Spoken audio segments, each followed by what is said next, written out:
Hello, hello everyone. Welcome to this stream, which was supposed to be something completely different. Let's get rid of our starting soon graphic like so.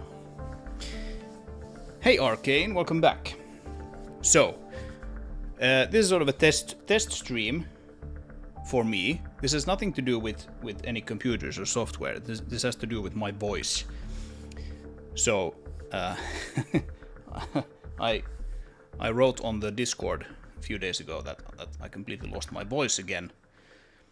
And so, there's a test stream to see how well my voice holds together. So I apologize in advance if I can just completely lose my voice and start sounding like Don Torrisi from Mafia: The Old Country. That is entirely possible. But I was thinking I would do a little bit of streaming today, so I don't completely forget how to do that once again. And I was thinking we would do a little bit of lighting work today, but I actually ran into something of a weird shader bug. Actually, what the hell is that? Oh, that's just that's just an intersection in the geometry there. Yeah, I ran into something of a weird shader bug today when I was actually planning to put this stream together, thinking about what I would do today. And I figured we would actually do a little bit of Sherlock Holming here on the stream today, try to figure out why that is. Because it's kind of a weird thing. Anyway, let's see what we have. Let's see what the game looks like today. So last time, I think it was the last time actually, we put together this entry here to this tunnel, and we created this piece here with these doors that can open and close and all of that. And the lighting here around this thing was actually kind of wonky and weird. And I can actually show you what it looked like back then. Let me just turn off my AC here for a bit. Maybe that's a bit nicer on your ears. So basically it looked like this, right? And this is how this area has looked like for a reasonably long time, actually. So since then, first of all, we have light maps now, which makes this interior of this place kind of nice and dark. We also have light probes that we use to light these dynamic objects. So here we can see light probe placements. We can actually also turn on the light probe rendering itself. I think I even have a... Yeah, I think it's actually here. Let's see, light probe radius is right here. So we can make them large enough that we can actually see what is happening here. You can actually read or see here on the surface of these spheres, sort of like the light intensity that they are probing from the environment, right? So you can see here that this side of the probe is much darker than this side here, which is facing the outside, and so on. And these guys get put together into this sort of tetrahedral mesh. So we only have like a piece of the level done, and actually light probed. Haven't done everything because I literally started doing this today for this particular level. But yeah, we can already see them working here in this part of the level. And what that means is that now if we drive through this tunnel here, not only should the environment get darker, because there are no lights inside of the tunnel, and obviously the sunlight gets somewhat blocked by the cliff, but the vehicle should also get darker. that's kind of nice. So actually now if we stop this thing, because another thing that we might look at today, I have this kind of fugly dust trail thing here made out of just spheres. You can see actually what happens if we don't have any light probe supporting the material. They just look very, very flat and quite frankly ugly. So that's something that we might actually just enable for these guys later on if we have time for that. And if we toggle the light probes on and off, you can see that the dynamic objects, like these doors, are also dynamic because we can actually shut them down. We can see that this car is now sort of like properly lit by these probes. If we turn off everything, now it sort of almost looks like the particles might kind of belong here, right? They're sort of like properly bright, but of course it's just the fact that the environment is too bright. So yeah, now if we close these, we can see that these work with dynamic objects as well in the environment. So that's all fine, except for that particle thing here. So the bug that I found when I was looking at this thing is this. Look at this. Look at these guys.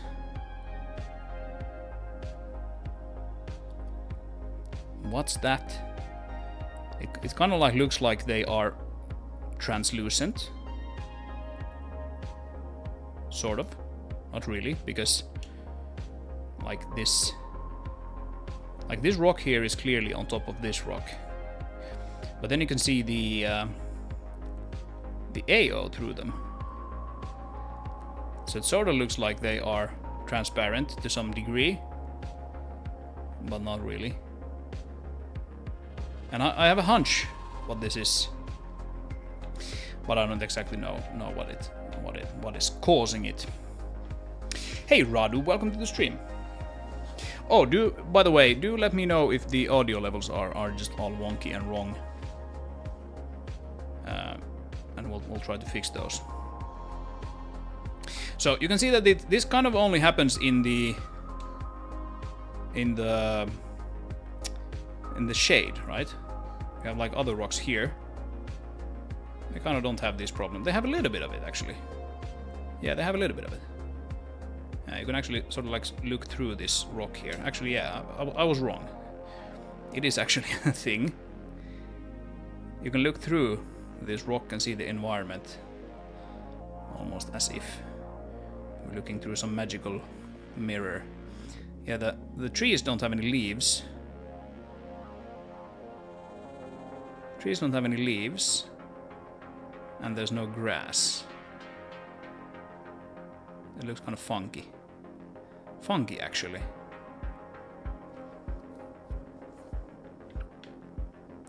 So yeah, in that sense, it's pretty clear what is happening. These guys are not getting rendered to the AO buffer.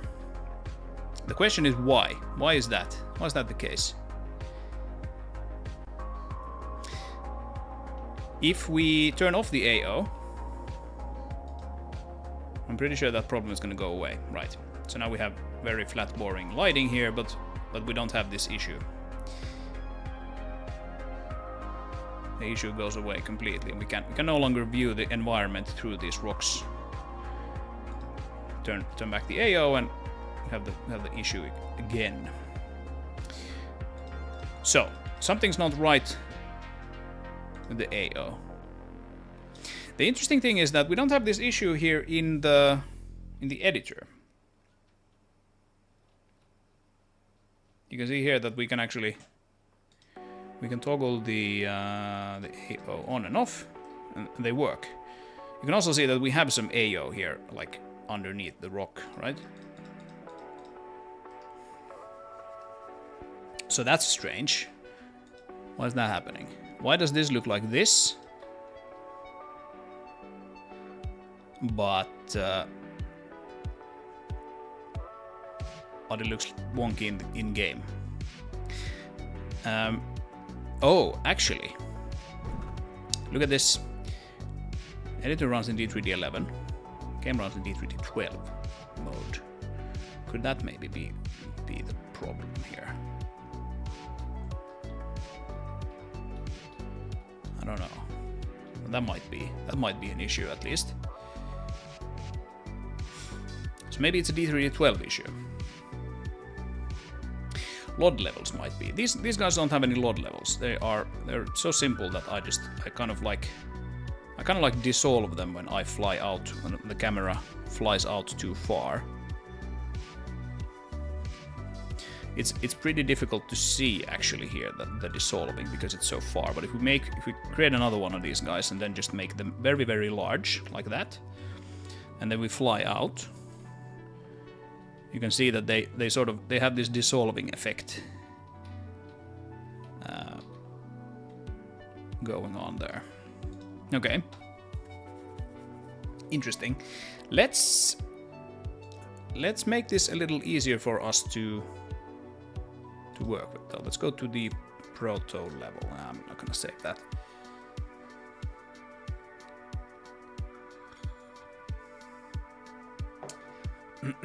Yeah, because in the proto level I already have this case set up here. Actually even have, I think that's even a decoration. Yeah, ground decoration. So what we could do here is quite simply, we could add a free camera. I don't have a free camera set up. Let's add a free camera setup here. Let's add it, pretty close, because you can see the issue when we're pretty close. Something like this. And let's add to the base level. Let's have a free camera setup. We'll take the object and align select the object with camera. Oh no! What is happening? It's probably fine. Let's try that again. Don't know what that was. There we go. Right, so now we have the object here. This is essentially like where the camera is going to be placed when we start this. So let's export this guy. Maybe they think they should dissolve for whatever reason. Yeah, exactly. Why not check if they're even in the buffer? I'm getting to it. I wanna set up a test case, because they're rendered correctly here, right? As we established. So we can run it in render doc and check if they are in the buffer. But we're gonna want to check that with D3D11 and then with D3D12. Right, so let's shut that down. I'm gonna bring my editor over here. So here's the game. Launch release. There's a proto test level that we can run. And then we have this flag here, GFX API D3D11. So by default, this thing is gonna run in whatever is set in the options menu, which is D3D12 currently, clearly. Oh, you know what? I forgot one thing. Let me fix one thing here.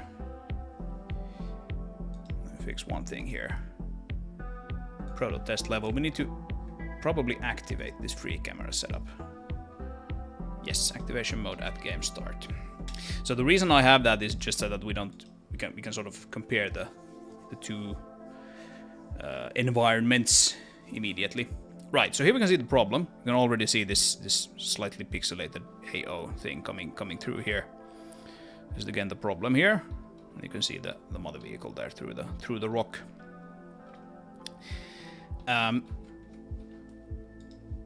And if we run this in D3D, is this like an issue with D3D or with the editor? Yeah, so it's a D3D12 issue. Huh. Okay. So it works in D3D11, even if we're in the game, right? Because that might have been another thing that goes wrong. Because these decorations are actually quite different in the editor than they are in the game. But it works with D3D11 in the game. Okay. Huh. Okay. So let's run that in RenderDoc in just a sec. I'm just gonna check here what kind of object is that actually. So this is a rock collection 2 is the object type. And rock collection 2, drag that over there. I think that's in the environment 1 blueprint.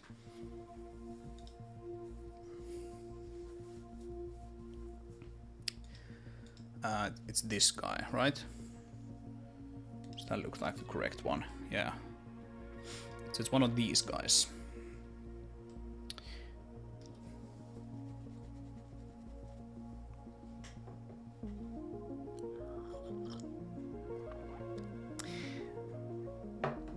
Alright, and this guy uses the rock collection material.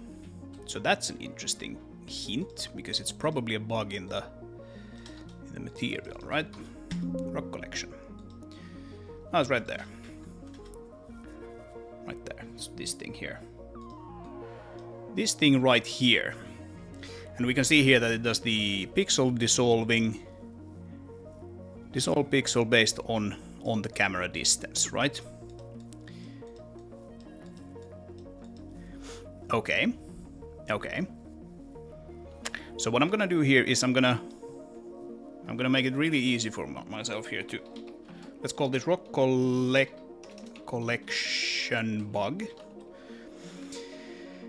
Rock collection bug, and this thing, this actual material that it's using is actually like a variant, a so-called variant of a material, of a base material. So I'm gonna take the values that we have in here, that the variant sort of overrides. Right. And plonk them over like this.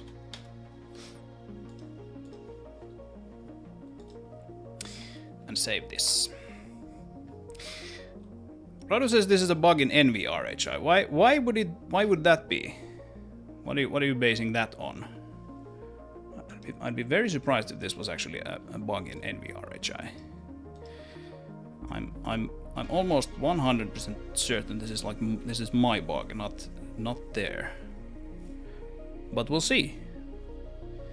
You may be right, but I'd be very surprised if that was the case. Right, so now we have a rock collection bug. Now if we take this is the bin material path. So if we go back to the environment 1 blueprint and put it in here. Still looks the same, nothing has changed because it is essentially like a copy of the material. But the reason I made it like this is that now we can actually can make the distance very close, right? So if we do this and then we compile this material, you can see that now it actually fades away kind of fast. All right, that's nice. So we can use that later on if we want to actually make that test if it turns out that it is actually dissolving it improperly, so to speak. Okay, so let's shut that down, and now we're gonna run it in RenderDoc. So let's do like the D3D11 one first. And the way I typically do this is, I don't think that's the right main function. Let's go to the trampoline main. Maybe it actually was. The way I typically hook into RenderDoc is that I have this message box. I just comment out here, which means that like I can run the program normally like this, and it actually just like it asks me, hey, press OK when the debugger is attached. And that way I can just do this. Let's bring over a RenderDoc instance here, trampoline. And now you need to do this before the graphics API is hooked in. That's why I do it this way. You can also just run it from one of these. I don't remember exactly which one it is. But now we can just press OK. You can see that RenderDoc is hooked up. So let's take a capture frame. This is I'm a little nervous because I really haven't done any shader debugging live ever. So let's see, here's the HBAO depth. And it's probably this one, right? Yeah, because there's stuff coming in here. I have to tweak that a little bit. Let's maybe make that draw call highlighted. Okay, so here's it's the last call here. Anyway, we can clearly see those rocks coming in here. Brip. That would be the draw call. And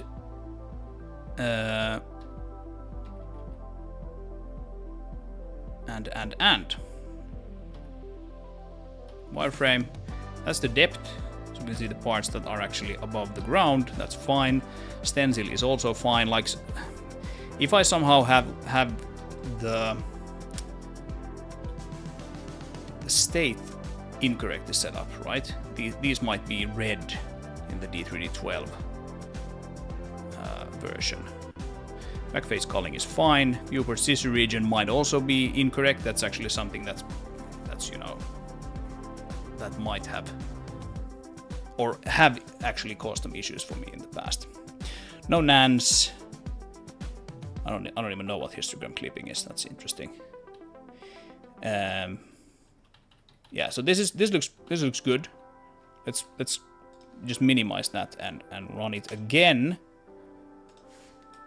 This time in D3D12 mode. So again, it's waiting for us to connect render dock. Let's bring another instance over here. Trampoline. Okay. Alright, so here we have the bug. Let's capture this capture frame immediately.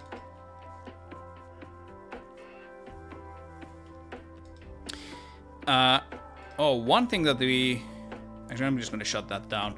One thing that we might want to look at is if we can debug the shader, but I think RenderDoc actually doesn't really support debugging D3D12 shaders. Right? I think that's... Correct me if I'm wrong, if any one of you have actually managed to do that. But I think I read somewhere that that's not really possible. Right, so we have this draw call here, but like clearly nothing is happening. We can fiddle with this. We can see nothing is. There are no rocks there, even though we have the draw call. Wireframe mesh. Depth is fine. Stencil is fine. Huh. Backface culling is fine. Scissor region is fine. Okay. Histogram clipping. So why is nothing showing up then? Because like we can see probably here. Yeah. Here's the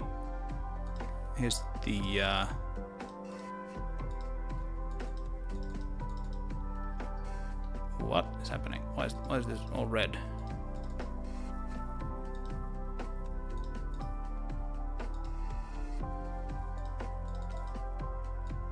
That's weird.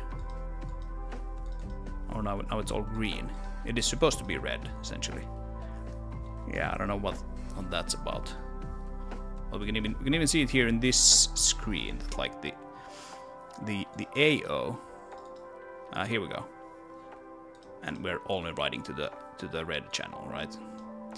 Yeah, we can clearly see here that there are no rocks here in this. Why would that be the case? Why would that be the case then? So if we go back to the D3D11 one, can we debug this guy? Yeah, we can, but we get just the assembly code. I can just run this in debug mode, and that's gonna give us debugging information. But I still think that that's actually not gonna help us here, because, like I said, I don't think this render doc actually supports D3D12. Debug.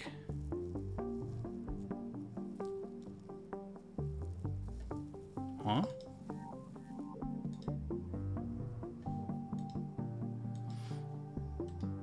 Okay, yeah.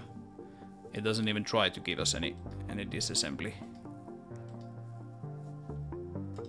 That's kind of annoying.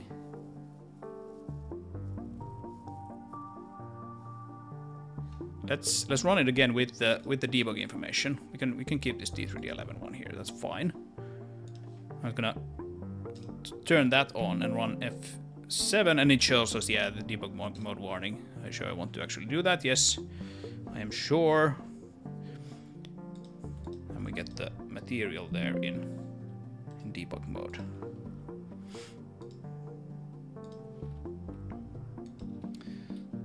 So let's see what's happening.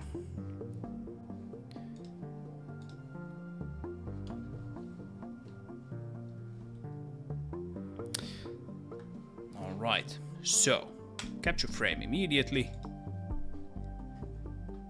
and let's have a look. So HBAO depth outputs, still nothing, but if we go here and just click, you know, one of those that should actually be visible, right? And debug. Yeah, it doesn't want to give us any disassembly, unfortunately. What about the D3D11 one then?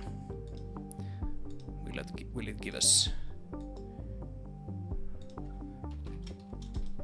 some nice debug features now that we actually have debugging information included?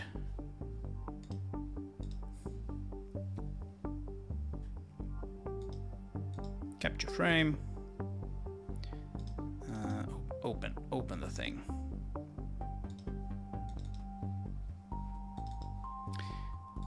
Right, so if we take that and we do debug, yeah, look at this. Now we have debugging information, we just step through the shader. And here we have the clip. So that's the thing that would cause this thing to actually not be visible there, right? But this PS local 4 is 0. And what does clip do? What does clip do?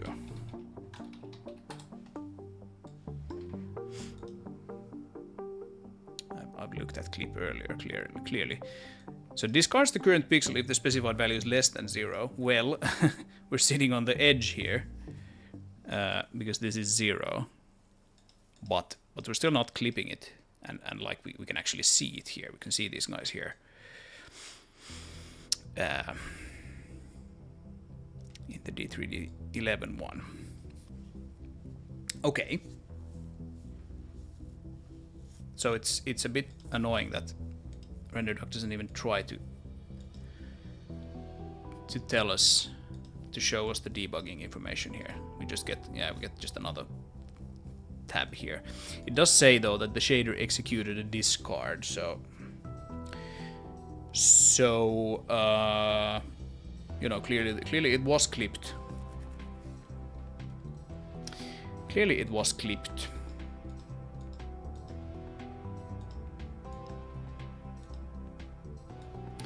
All right.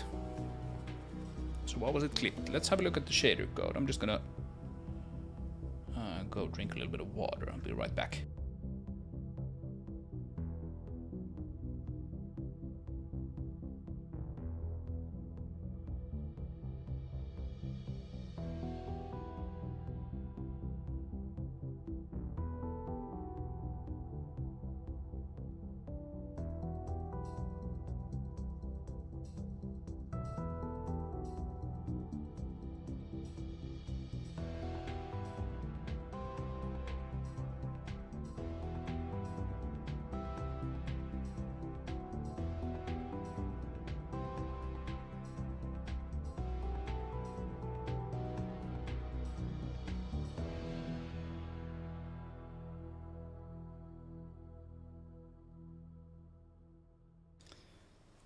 Rightio.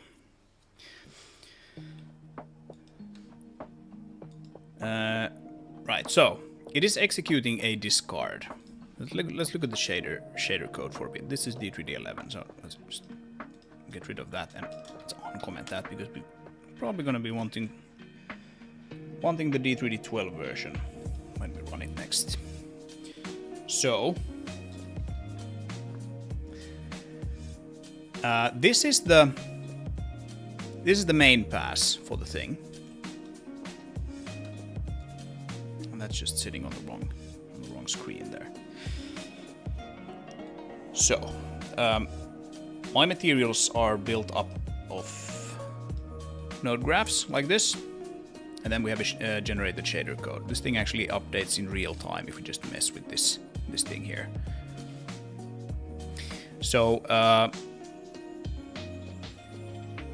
we can see that we have a clip here as well, but this is some sort of threshold matrix. Like what is this? This is not what we looked at earlier, and indeed it is not, because this is the opaque pass.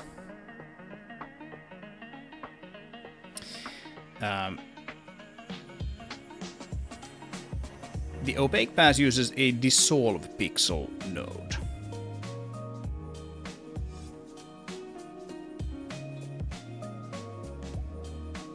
Sorry, I'm back. So I was right when I guessed it's the material. You did not guess it was the material.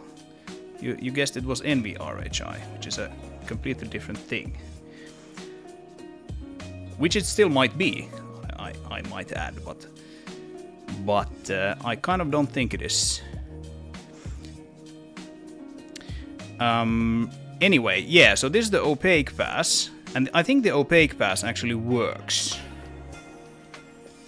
Let's make this very small again, from like 10 to 20.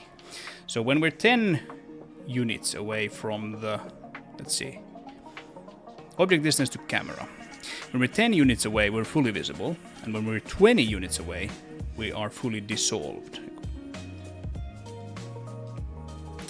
According to this. So let's see if this actually works in D3D12, and that would be now the opaque pass as you know we have previously established. Let's get rid of the debug mode. Actually, we don't need that. Let's run this and let's see what we get. And I'm gonna.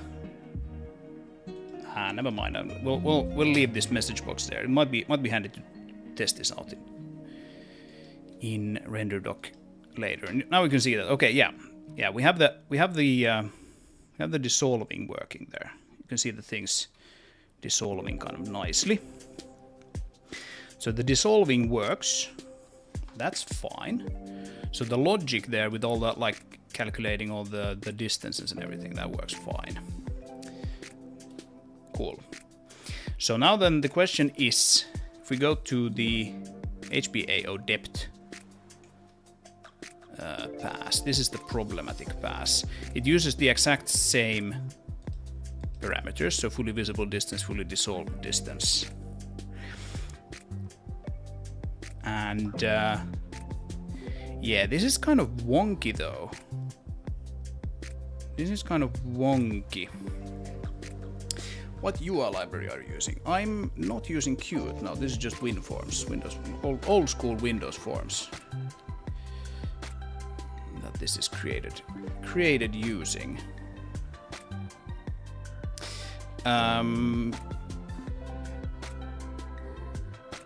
Yeah, see, the remap float is a function that goes like, okay, it takes a parameter, and that's this object distance to node, so it's this guy here.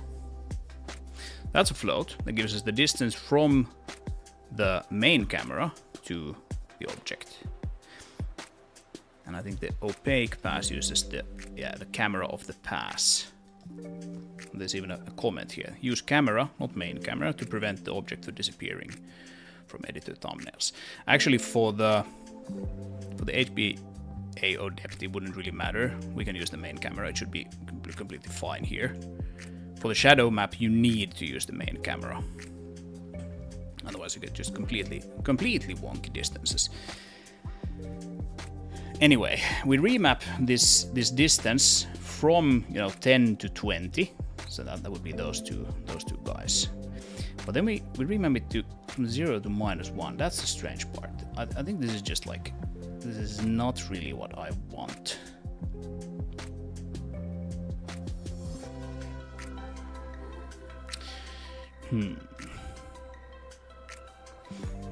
So what I think should actually happen here is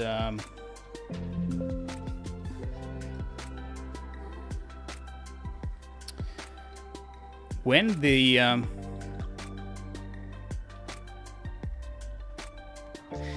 I tried dissolving the AO pass earlier, and it looked really bad. I remember that. I remember that vividly.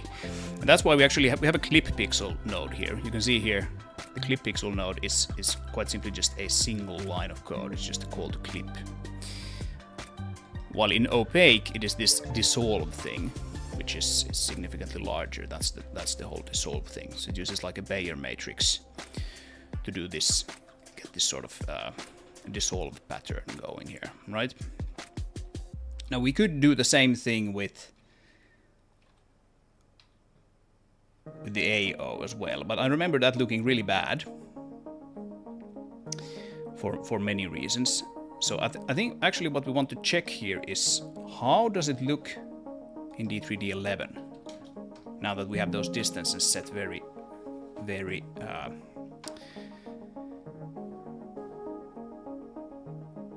close, right? So what I think should happen is that when we dissolve it to like fully opaque, the AO should suddenly kick in. Let's see if that happens. Yeah, you can see that.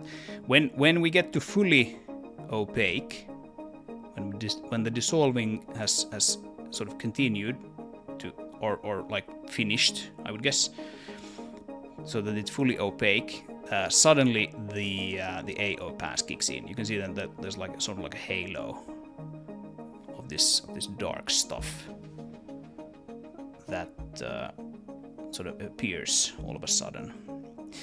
And I mean this looks kind of jarring, but the idea is of course that this dissolving will happen at like 200 world units or something, so it's not really visible at that distance.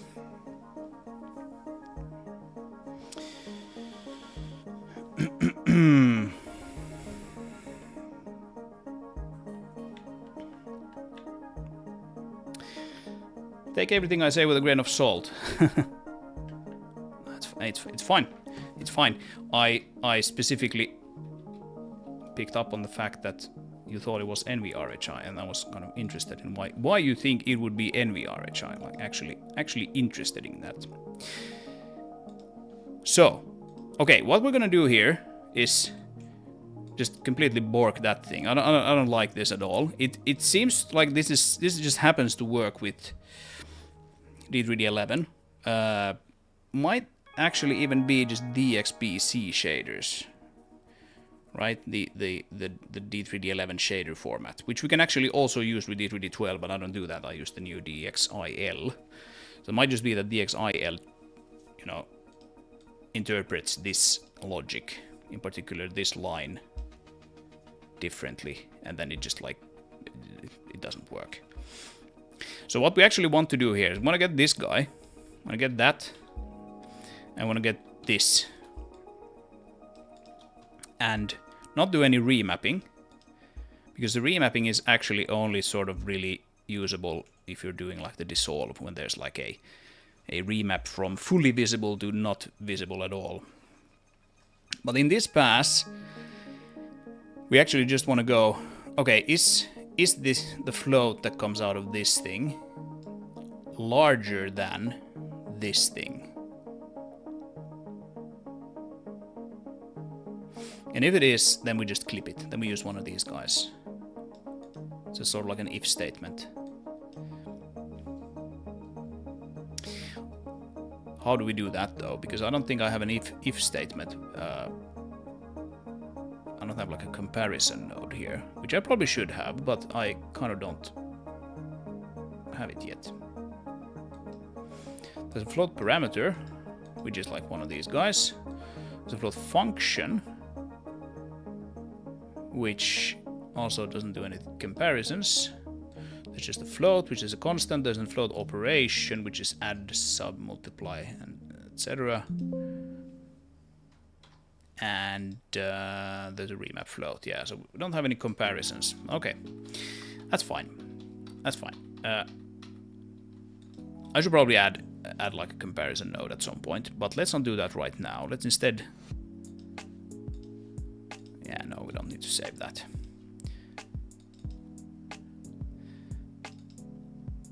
Let's instead go here to is it game and materials maybe? No, it's probably shaders. Yeah, custom function nodes. So, I think we can probably just open this guy in like a Sublime window. Open folder. And just look at some simple ones here. So the syntax here is a little strange, maybe. But these files essentially like allow us to define new nodes just on the sort of the game side. If you want to have like a very special node that does all kinds of like fancy things and allows you to fill data directly into the node and all of that, you're gonna have to actually add it there to the material library. But if you just want like a node that's essentially like a function, it can take some inputs and it can give you some outputs, then this is what you can use. And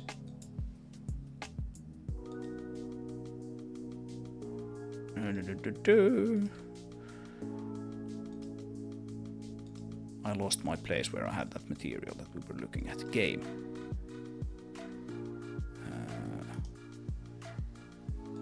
Yeah, it's game and materials, isn't it? It's that material decoration. That's the one. But we actually had the bug one. Where did I create that? It's probably in environment 1, maybe. Rocks. Huh. Where did I create that one? Search for it here. Bug. Rock collection bug. It's right here.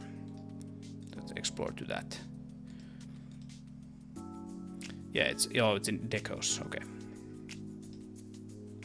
So, just like we have here, we have like a dissolved pixel, which takes as input a vector and outputs a vector. I think we're going to want to have another one that looks just like this. Takes an input vector, an output vector, and also an input.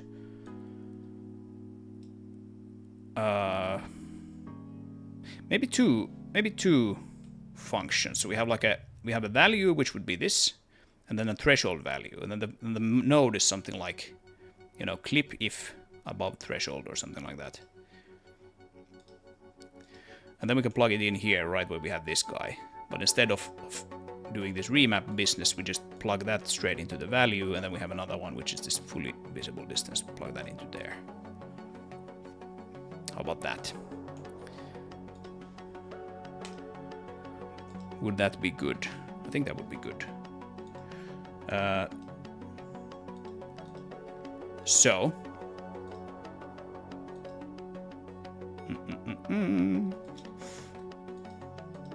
Yeah, this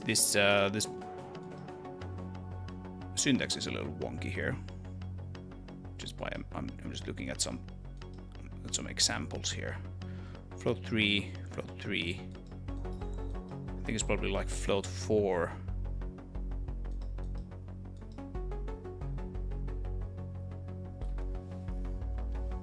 Is it float 3 or float 4?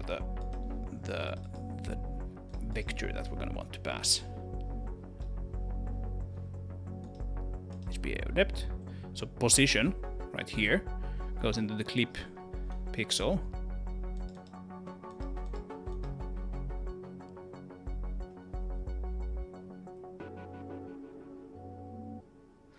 Right, we don't actually even write that anywhere. Yeah. Yeah, that's a little annoying. But that's actually a float 3.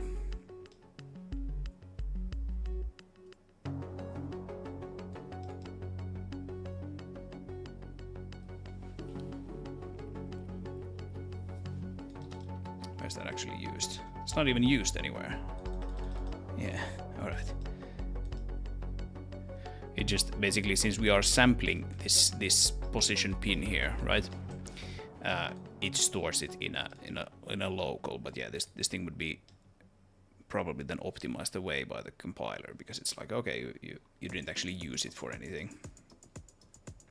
Okay, so let's do float 3, and then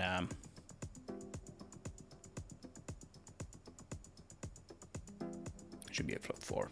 Maybe it should be a float 4. I don't know. I don't know, to be honest.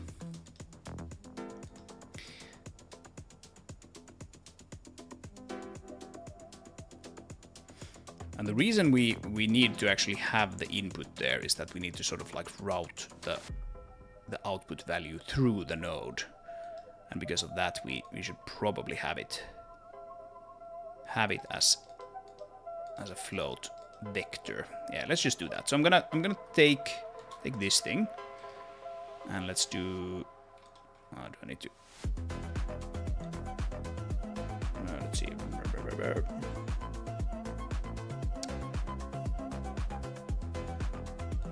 Here's custom function nodes. Let's add a new one here.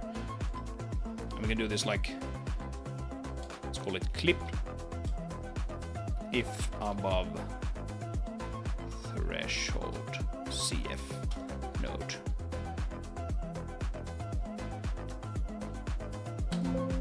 Yep.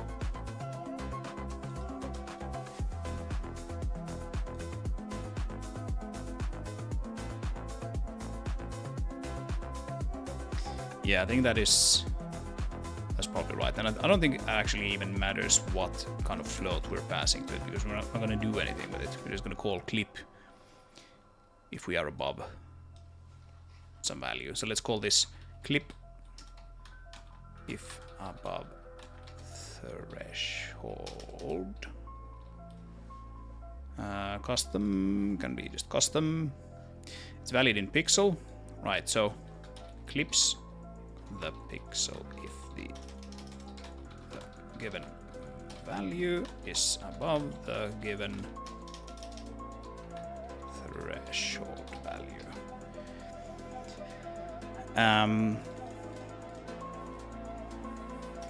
gonna call this input is a float 4, output is also float 4, and then we're gonna have value, it's gonna be a float, and threshold is also going to be a float. And those are all the inputs that we have. Then we don't need any includes. So these are sort of like the directives that the shader compiler can read. And then we can see dollar denotes an input pin, percent denotes, an output pin, percentage denotes an input pin. So basically, we're going to do if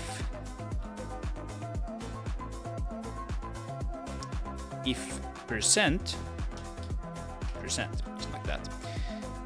If percent value is larger than percent threshold, then we do clip, and we just do minus 1, just like that. No problem.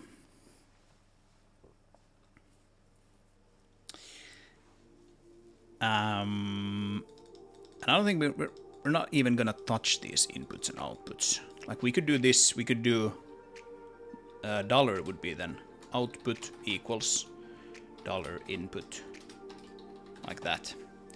That would be valid. But I don't think we're gonna touch those at all. We just need to have these here so that, you know, the node is actually sort of like placed in the in the directed acyclic graph that we're gonna want to shader compiler to run. So let's go back to this. Now that open it again. Now that we have the shader compiler. Now if we go here to custom, we have clip if above threshold. Look at that. There's our new node. But we're not gonna want to place it here. We're gonna want to place it in the HBAO depth and replace this guy with it basically. So just take that out. Take that out, take that out. Take those away. And plug the object distance's value.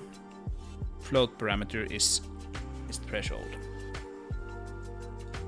So these custom function nodes are kind of handy to create because they're just text files, but they can't have any sort of like, you know, fields with actual values like this, or like drop downs like this, or checkboxes like that.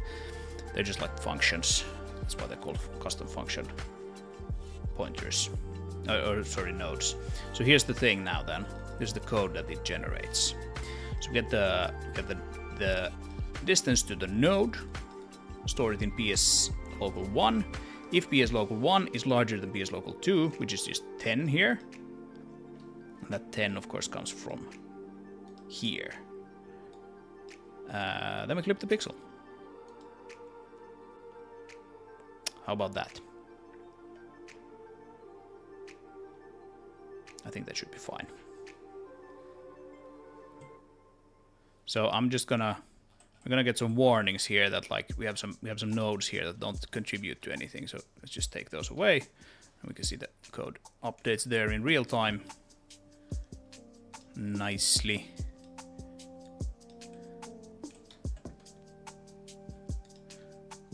So maybe copy those guys and add all of this to... Yeah, we have the same thing here. This is just super wonky. I don't know why I did it like this. Probably just copied it from the dissolving there in the opaque pass. Actually, was that a clip as well? Yes, that was a clip as well.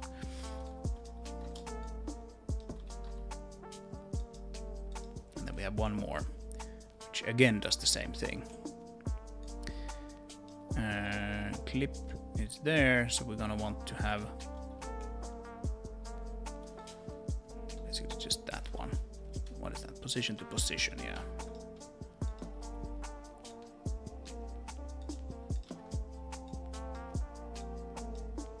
I'm just updating all of these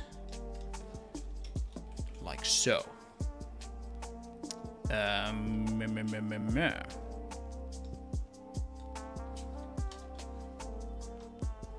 So does this build? Nope. Undeclared identifier PS local 4.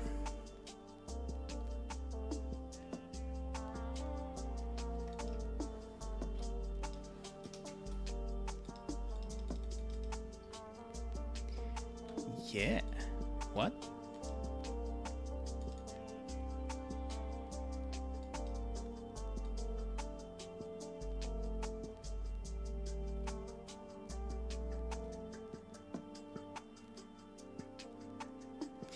Ah.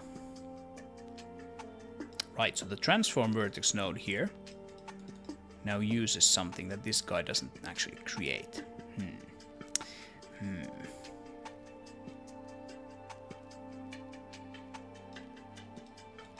Yeah.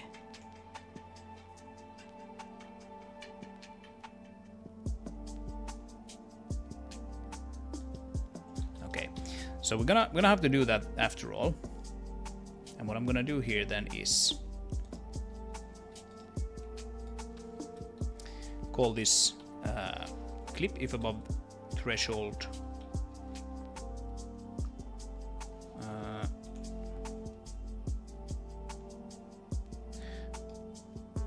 maybe just call that clip if above threshold just like it is now. And we're gonna do this thing that I suggested we do, which is just this.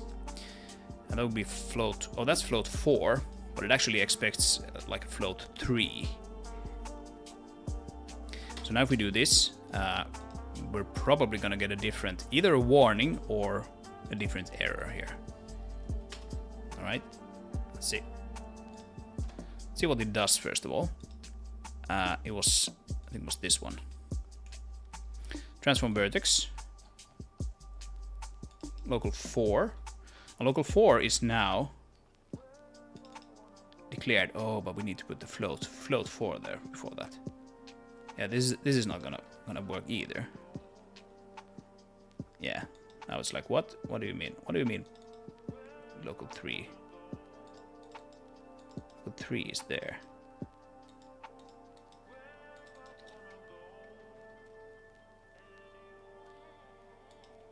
That's actually interesting. How's he complaining about local 3? Because it's local 4 that we're not actually.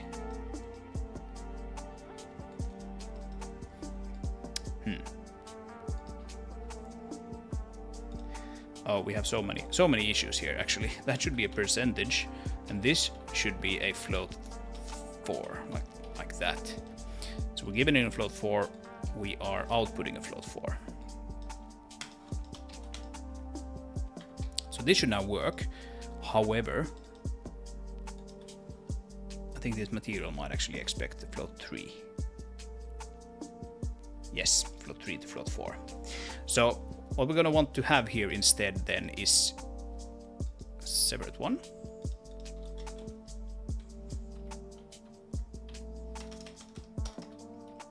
I'll just call it clip if above threshold 3. And it's the same thing. We just have float 3s here instead. Float 3.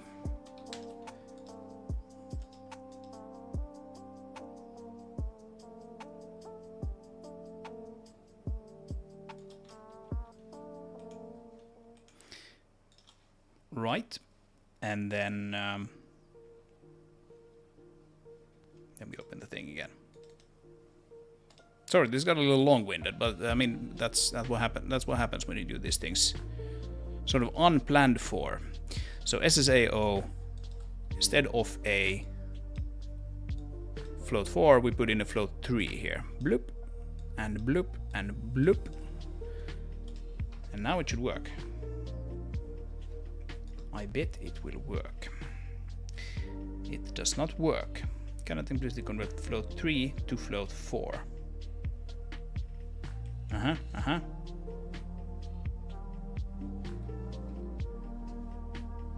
Oh, that's probably these other ones, right? Shadow map, maybe. No.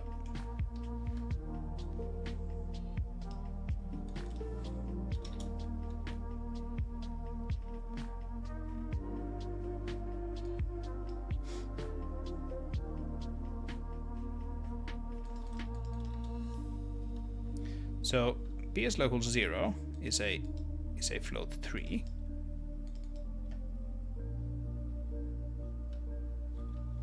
And PS local 4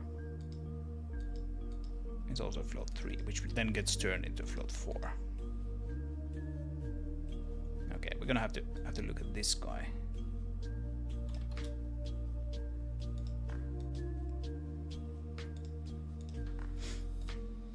Let's have a look.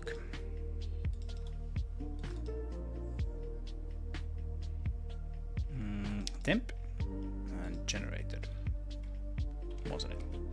We have so many of these. Generated HSL 432.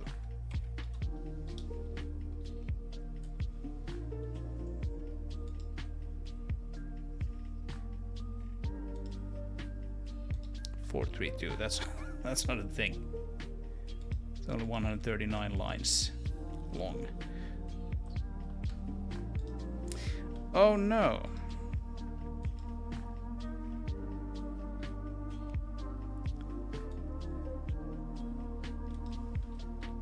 Alright, so let's just make sure that this is the actual pass that fails, first of all. Oh, it's not. It's not, is it? Well then. Is it this one?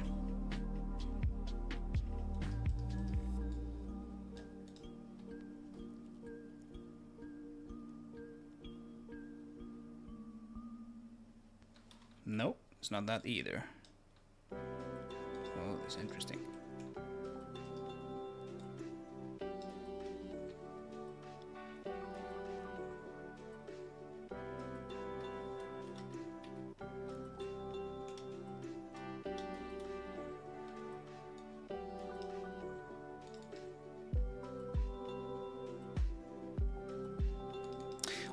Okay, I bet this is the issue. Yeah, like I said, we get the the position here, and then we write it to this guy. So this guy just simply needs to be one of these float 3 ones as well. I bet that's the problem here. Yeah. So that one, and then maybe also that's already a float 3. Maybe also this one.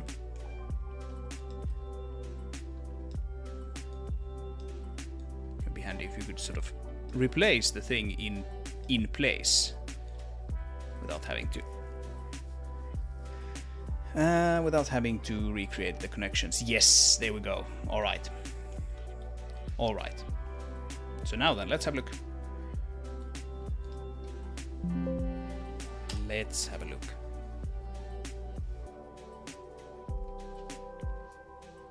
Hey! Oh, but this is D3D11, so let's not get overly excited yet. D3D11 works, well, that's good. Let's see if D3D12 works. Hey, it works as well. Cool. And now that we're doing this, we can, without stopping the game, we can put back those 200 and 220. Those values that we used for this originally. It should hot update in the game. So now we can see the thing there. You can just ever so slightly see it getting dissolved. There we go.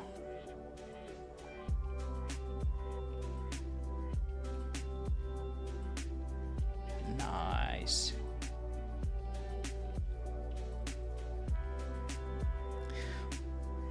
Okay, so in the end, the bug was my wonky code in the shader, which turns out did work perfectly fine in D3D11 or DXBC, one of those or both, but not in D3D12/DXIL. Not exactly sure which one sort of treats it differently, but one of them does. And so now we're gonna have to wait for these thumbnails to render here before we get some smooth frame rates. It's super choppy here. There we go. Now we have smooth frame rates. So I don't remember if I changed all of these to use the new material. Probably didn't, did I? It kind of looks like I did. So yeah, this is what we want. This is what we want.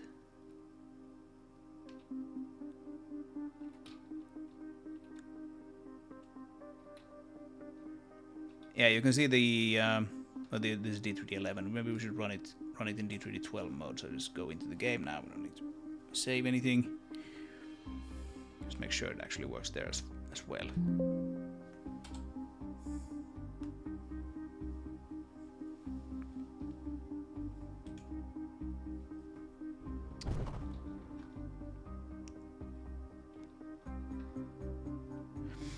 So if we look at these rocks here on the roof,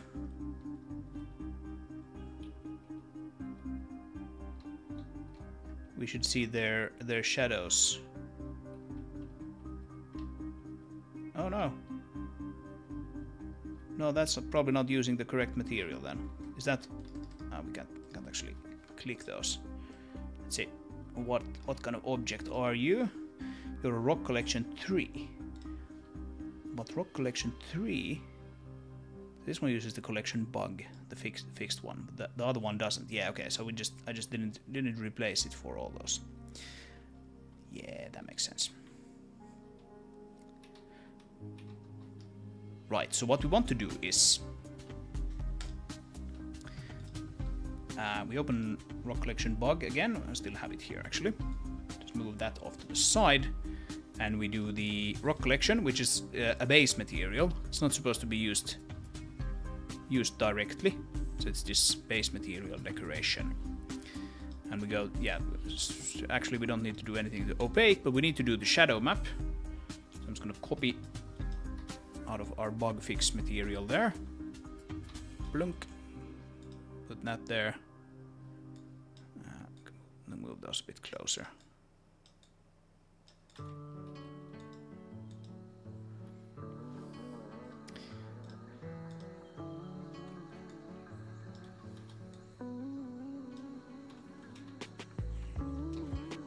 So here we have the clip if above threshold, which makes a whole lot more sense. HBAO depth as well. Take those away and put in the new ones, like so. And then we can go here and do export materials, variants of current, which I think there's just one, which is the rock collection. Exported one material, no errors.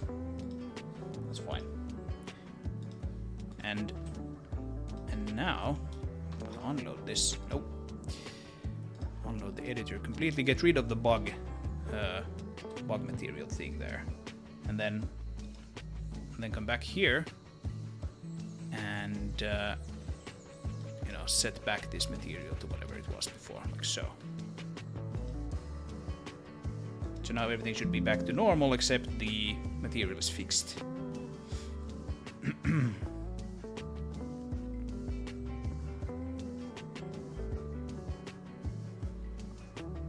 That makes sense. So as soon as the light probes are rendered, we can start the game and make sure that that roof rock thing there is... Yeah, I should get rid of that message box again. Just fires every time we open anything.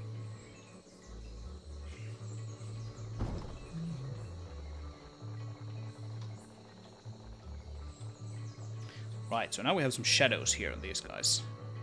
And yeah, we can see, I don't know how well this comes through on YouTube, but the minute we start dissolving those, the shadows go away. And the same thing will be true for the AO, although it is so far away that we can't really see it.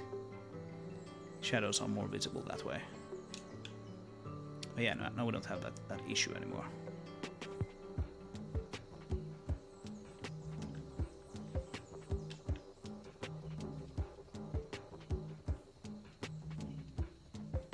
Yup.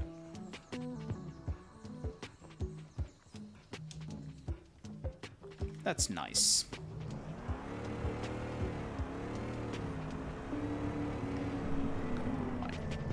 My microphone a little bit out of the way there. Okay, so that's the confusing bug fixed. It took a little while to figure out what was actually going on. Now we have it fixed. So I wonder if we could actually just turn on light probe support for those particles. Would that actually work? Might just work.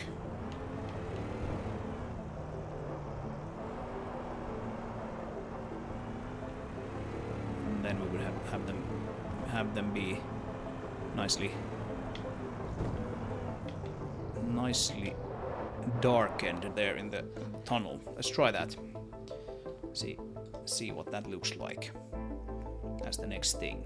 So that particle system is a so-called Merlin effect.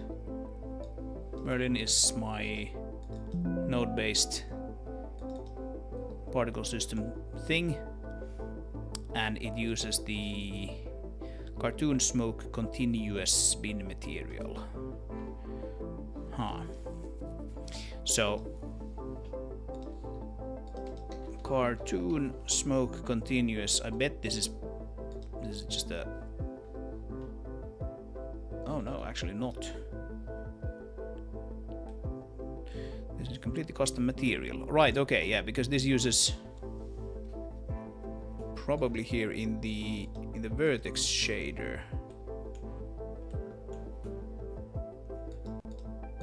Oh no, I'm just talking crap. It's not at all what I thought it was gonna be. So, never mind.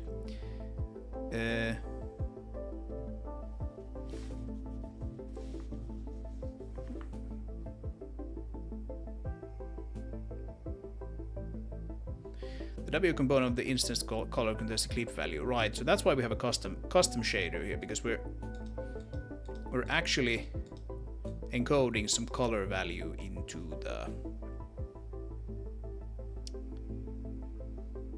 material. The W component of the instance color contains the clip value.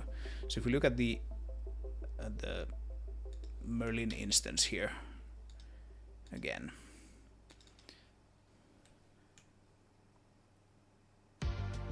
we probably store the particle color.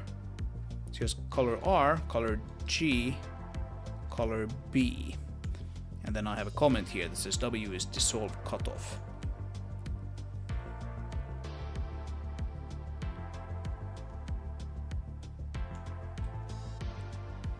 So I wonder if this thing does it like automatically, or where does it do it? Where do we do that? Or maybe we just probably just don't use it. I think that's probably it. Anyway, if we set this to light probe, what would happen? Would it actually just work? That would be kind of fun if it did. Let's see.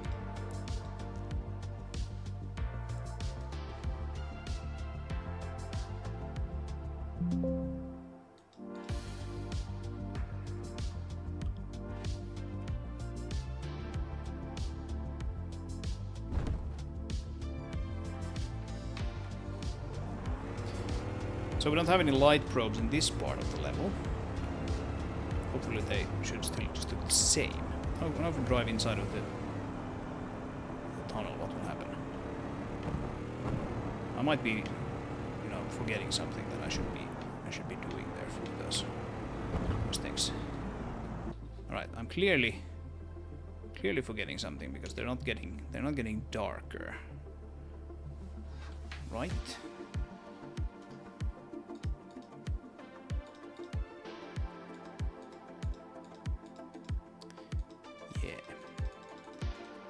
You can see just a very small difference there on the car, because it's almost outside. These guys are affected quite a lot, and so should these guys be.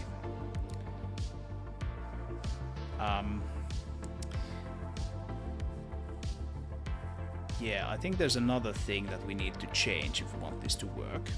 I'm gonna shut that down. Let's go here and build that message box thing. So this might be something that requires a little bit of tech support to actually support. So Merlin, again, this is the particle effect system, right? If we go to Merlin mesh particle renderer, right? Here's the thing that adds the mesh to the batch and particle to batch instances, and then when we render, we just add an immediate mesh batch. Okay, so we can probably hack this by looking at how it actually ends up inside of the renderer itself. That would probably be batcher. Immediate mesh batches go here. Collect mesh batches. Okay. I need to remember what this actually happens. What I'm looking at here essentially is this mesh instance. Mesh instance has a bunch of flags, and I think what we're missing here is this guy. Flag rendered using light probe GI. So we're not really creating any mesh instances for those particles. A mesh instance is something that you create sort of like in retained mode. If you know that there's difference between immediate mode and retained mode. Retained mode is like create a mesh instance, you get a pointer to one of these guys, then you can move it around. Or actually you attach it to a seed node and then you move it around the seed node. But anyway, you get like a pointer to it that you then, use.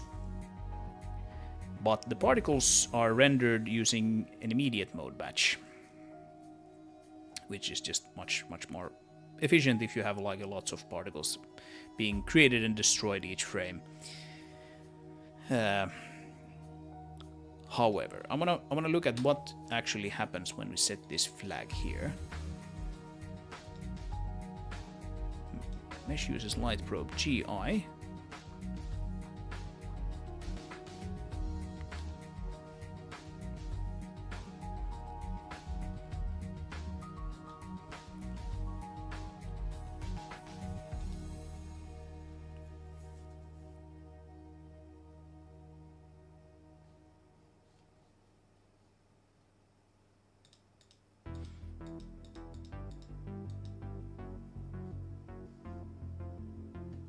Yeah, I don't think that should actually necessarily matter now that I look at this.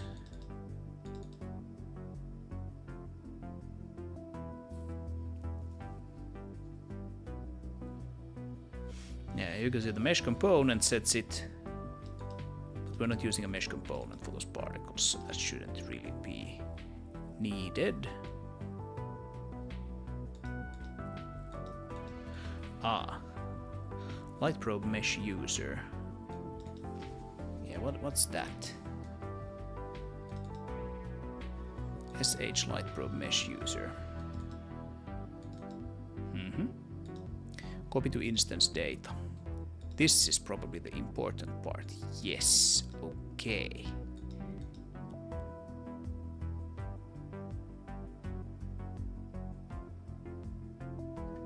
Huh.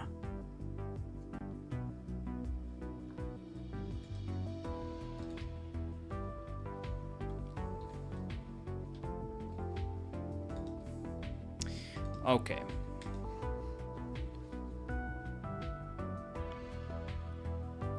Yeah, I'm thinking this is probably going to be something that I have to look at to kind of actually...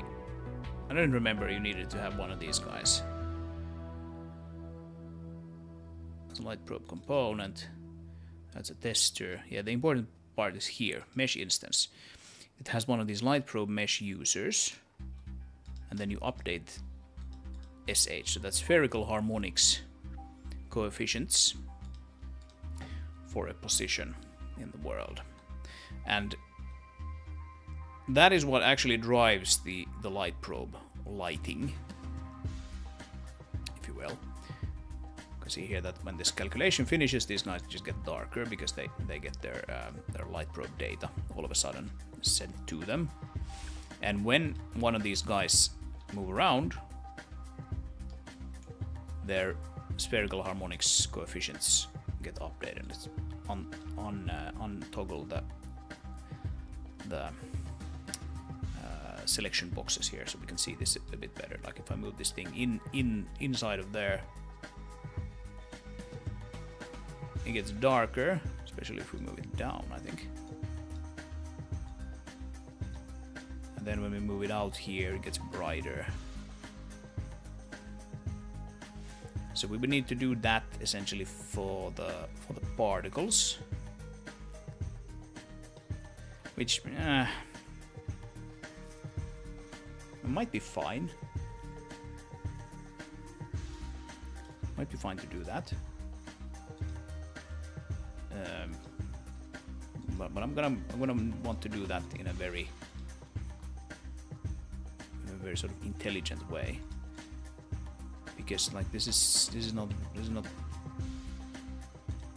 know the cheapest thing ever.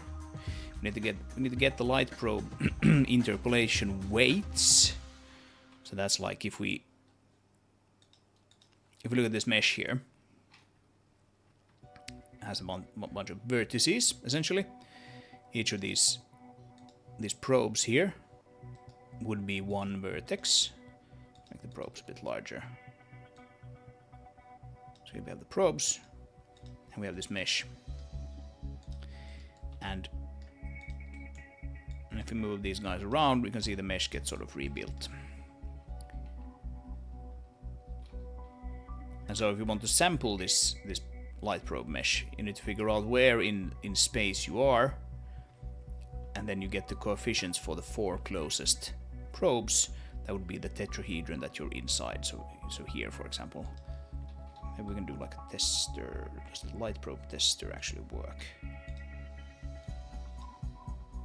Yeah, we need to give it the path to the object to use. There we go.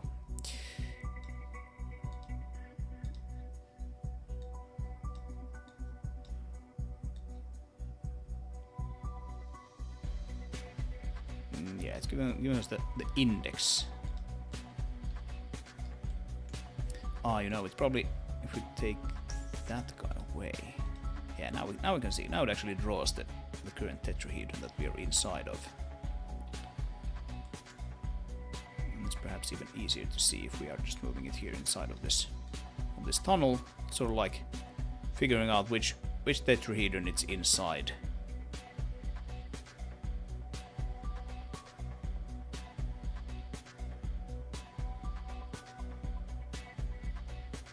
Right.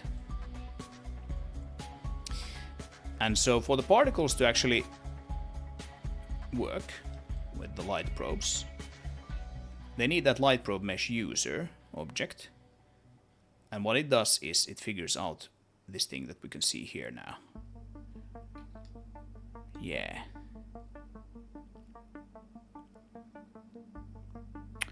Yeah. Okay,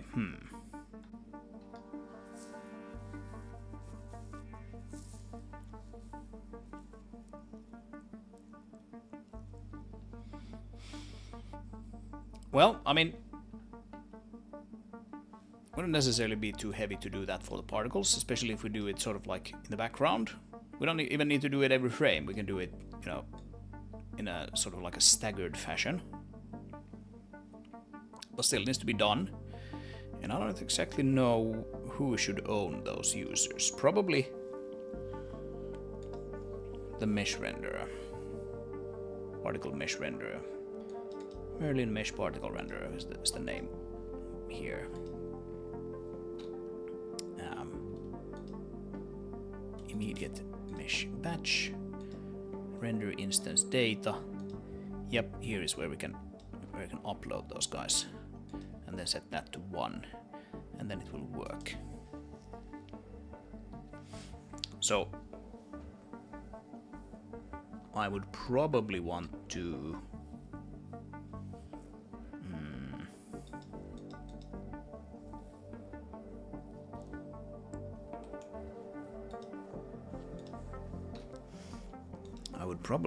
have some sort of pool of those users here, right? And then each of these guys that are to be rendered, they can sort of use one of those particle, what's it called, light probe mesh users to calculate their position, or calculate their coefficients from their position as long as the particle is alive. And then when we do this render thing here, we add the immediate mesh batch. This is where we would copy that stuff over. Yeah.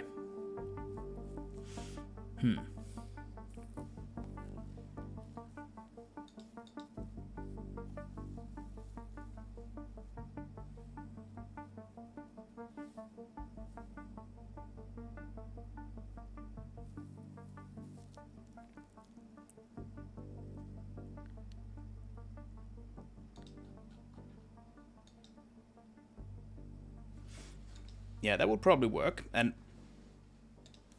to make it nice, I could just have, you know, just like I have like a sort particles checkbox here in this node, I could have a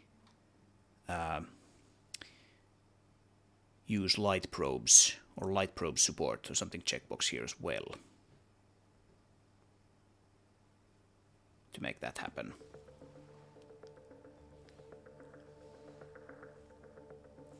Yeah. Maybe that could be a fun thing to do.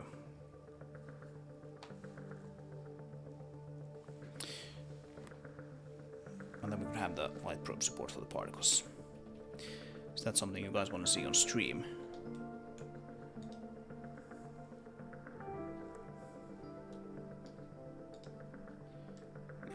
here's the effect.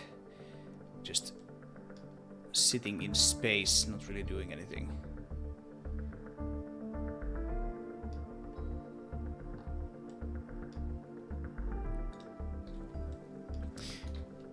Yeah, let's try to make that happen actually. And then we'll see if it actually ends up being used or not. I'm gonna go take a quick break. Probably like 2-3 minutes tops. So hang tight if you want to see some particle magic later on.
Alrighty then, folks.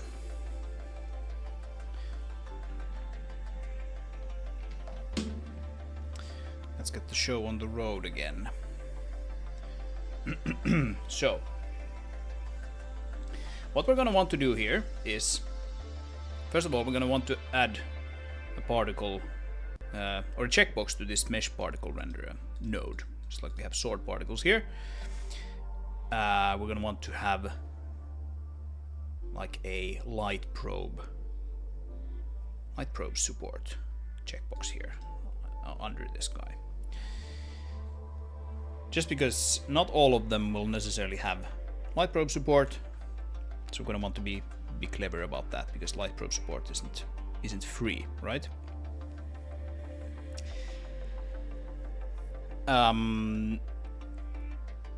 However, that's the easy part, adding a checkbox there. the much more complicated part is actually adding the runtime support to the renderer.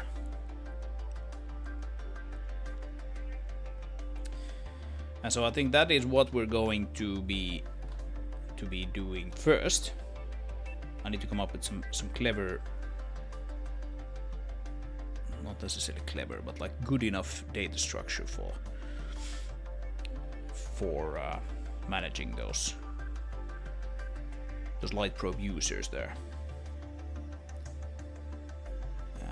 And I don't exactly know how that is going to be happening. So I think we're gonna put a pin in this, so to speak, for now, and we're quite simply gonna be looking at this class for a bit. Mesh particle renderer. So this thing is kind of annoyingly long. Let's maybe break it out up into or onto multiple lines. This is gonna get a new boolean, and we're just gonna basically hard code light probe support. I'm gonna hard code this boolean here to be true if we use it with, like, I don't know, some fixed, probably like material path or something.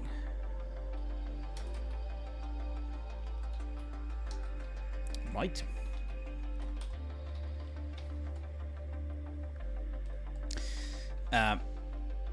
And we have a few new viewers since I took my little break there. So if you are wondering what we're doing, we're not doing shader. We're not doing shader debugging anymore. We debugged and fixed the problem. Now we're doing a little bit of light probe programming instead. So we have this light probe mesh here, with this tester object that I have going here. Kind of shows it figuring out the light probe tetrahedron that it is currently inside. And we're trying to add support for this sort of behavior to the particle systems.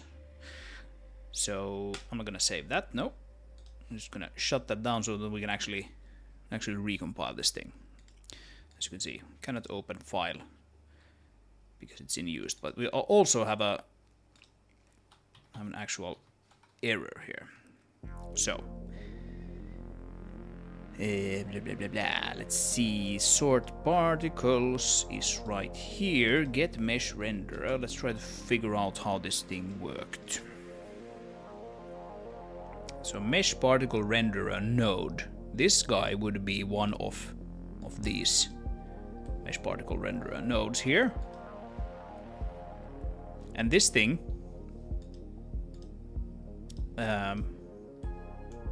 yeah, when it is created, it gets a renderer from a renderer cache. Particle renderer cache, which is just like a vectors of these renderers. That's fine, just that we don't have to new them all the time. So we have a cache, and we get a new renderer from the cache, and we store it here in this renderer pointer, and then when we destroy it, we release the mesh renderer. That's fine. And we get the renderer based on some criteria. So we look through the mesh renderers list and check if the parameters match. If they don't, we create a new one. So we're gonna want to add here bool light probe support as well, and there as well.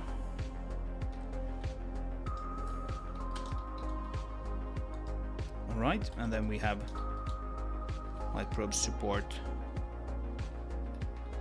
like so. There as well, without the bool.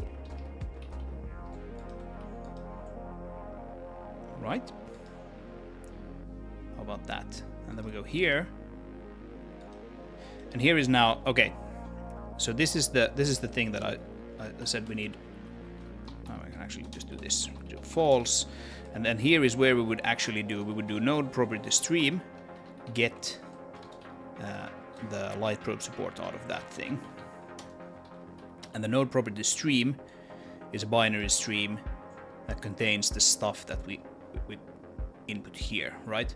But we haven't added the support to the editor yet. So why don't we actually do this? Take the, if we are using the continuous smoke thingy. So let's do add a comment here to do. That is what we want to do. But I'm just going to do if the material resource path equals that string, right? Because we added the light probe support to that material. Specifically, here's the cartoon smoke continuous. Light probe is right there. I think that should be fine. Yeah, that's just the shadow map one. So sort of just hard coding it in for the time being, and then if this thing actually turns out it's working fine, then I'll add the editor support there as well. So we need to pass this, of course, to the get function as well, and now we should probably be able to build this. Yeah. 2 succeeded, 0 failed. That's cool. We go here, and then we go to here, and this is where we then need to actually use this for something.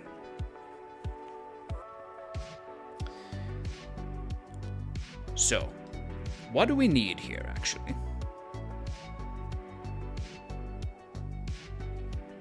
What we need to do here is we need to create a list of these guys. SH light probe mesh user. So SH stands for spherical harmonics. This thing has, what does it have? It has a couple of pointers, it has a uint32, it has a bool, and it has a list of coefficients.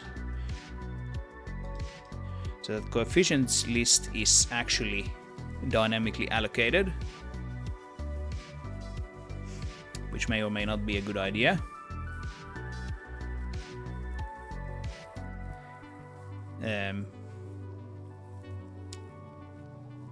But that's what it does currently. And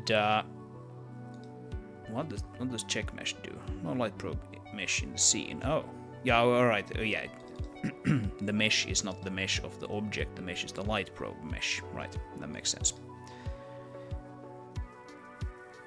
Right. So there's some stuff here that I might want to clean up. Maybe I'll actually want to have those coefficients here in line instead of through a pointer like this. I think the idea here was that like I wouldn't need to actually allocate those unless they're like actually used. So here's the sort of like a lazy initialization of an array. So we're using like, what is it, like band 3 or band 2 or something, spherical harmonics. Anyway, we need 9 vectors for that. So 9 vector 4s. I think it's actually 9 vector 3s, but we're using vector 4s here for some reason. Just because of easier HLSL packing, if I remember correctly. And then we're essentially like figuring out the spherical harmonics coefficients, which is all of this code. And all of that code can just stay the same. And then the important part is that we need to copy it into an instance data object. Render instance data is this guy. It's a small struct that contains some properly padded out data that we can just upload to the shader. So that's why we're counting like bytes here. We want everything to be a multiple of 16 bytes. Whoop. We don't want to do that. So this thing can then just be uploaded to the shader with a mem copy, essentially. And this render instance data is something that the mesh renderer, particle mesh renderer, or mesh particle renderer is already dealing with. But it's dealing with it sort of indirectly, because it is dealing with a batch, and a batch has a vector of them. Vector render instance datas. And so what we're doing here essentially is we're calling update and then we're calling render.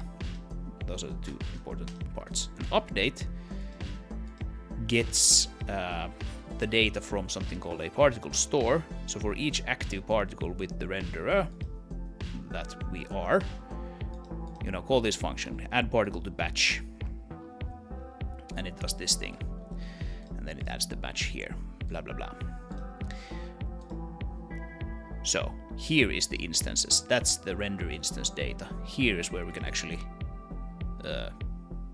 do the adding right here. To do add light probe user data here, right? Just before it gets pushed to the instances of the batch. So basically we need to do calculate the spherical harmonics coefficients from the position. So position is just that guy. It's a vector 3, yeah. Position in world space. And so the absolutely most basic version of this entire system is actually kind of simple, because we can do this. We can do bool m light probe support. Just store this.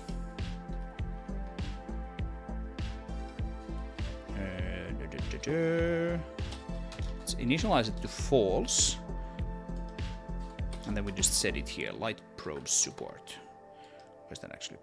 Yeah, okay, it's just past there. So light probe support, m light probe support. If we have m light probe support, then we create a new one of those. I think it's probably in renderer. Renderer light probe mesh user. This is going to be horribly inefficient, but let's see if it works. So light probe mesh. Come on, help me out here. Light probe. Let's just call it user. User needs to be initialized. The render scene. We have the render scene.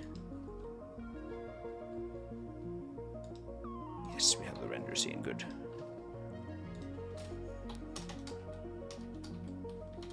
What does that actually do? Alright, just store some pointers there. Right, then the important part. We need to do update sh coefficients. Position, so this would be p.position. And then we need to do user dot copy to instance data. And that would be inst. There we go, that's it. So this is like the most naive way to do this thing, but this would, like I said, this would just probably be horribly inefficient, because we're not taking advantage of the user class at all the way it was originally supposed to be used, where it sort of like remembers where in the mesh it was sampled the last time, because like we're assuming that objects kind of move somewhat linearly through the world, so they don't need to go searching the whole mesh from beginning each time, and instead they can just continue where they were last frame, right? So let's see if this actually works now. If this works, then we know that we're onto something. And by works, I mean, do we actually get darker particles here inside of the tunnel? Look at that. We do actually get it. So we can see it if we toggle the light probes. All right, it probably actually doesn't work with the toggle, because the toggle just iterates over the mesh, the mesh components and sets it on them. And we're not actually doing that. But you can see here, in the center of this, that we have slightly darker ones. I think the mesh is just probably pretty badly done here. We need to make these, to move them further down so that we don't leave those guys sort of outside of the mesh. That makes sense.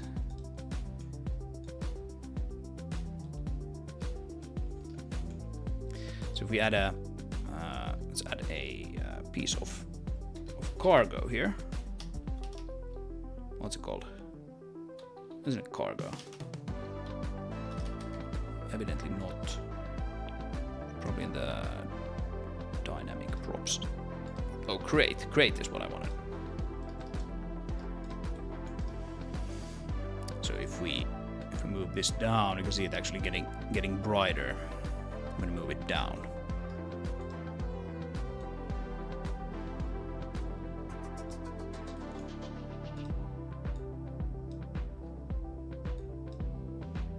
Yeah, there's something funky here with this light probe mesh now, which I probably need to look at.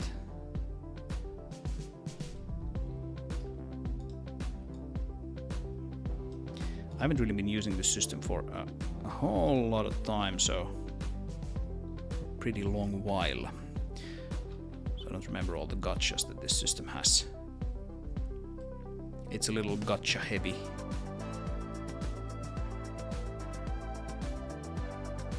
We can probably see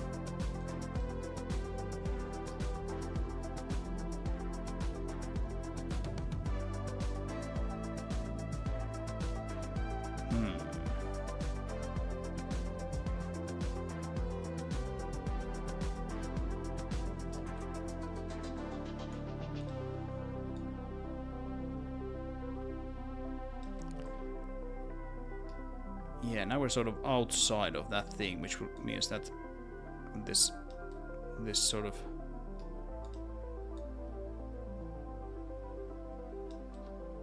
stuff here below is gonna start to shine through. And the problem here is that yeah, it's that one probably that's gonna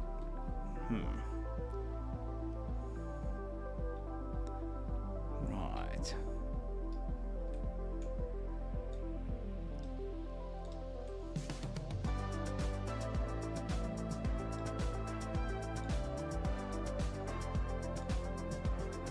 Yeah, I need some better sort of light probe mesh authoring tools here, I think, in my editor. But this is good because like I don't typically, I don't want to put them through the floor either, because then you're gonna start seeing this. You can see like the bottom is just super bright because it's actually not even looking at the floor anymore. So this is not good. That's too far down.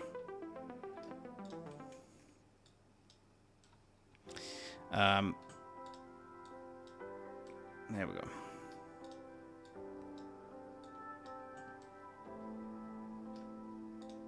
Same thing with that probably. Yep. Yeah, don't put them through the floor. That's bad. Okay. This is good in the sense that, like, I haven't really been using light probes with anything resembling particles before, which means that I'm discovering these sort of edge cases here now that I wouldn't have seen before.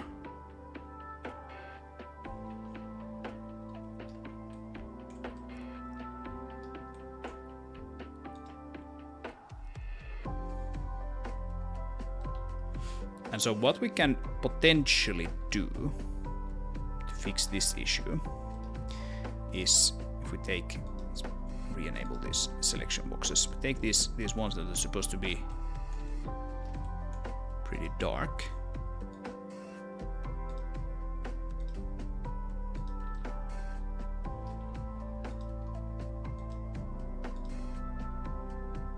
those guys. And then we duplicate them.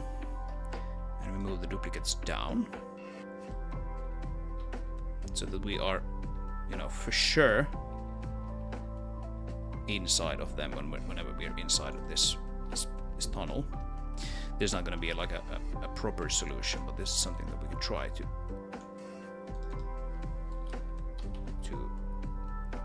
fix this issue.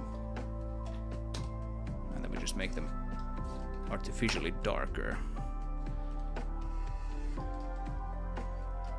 Right, so now if we move this guy down, you can see that they're pretty dark, even if we put them through the floor. So that's probably gonna fix this immediate issue that we're having here with kind of too bright particles in the tunnel.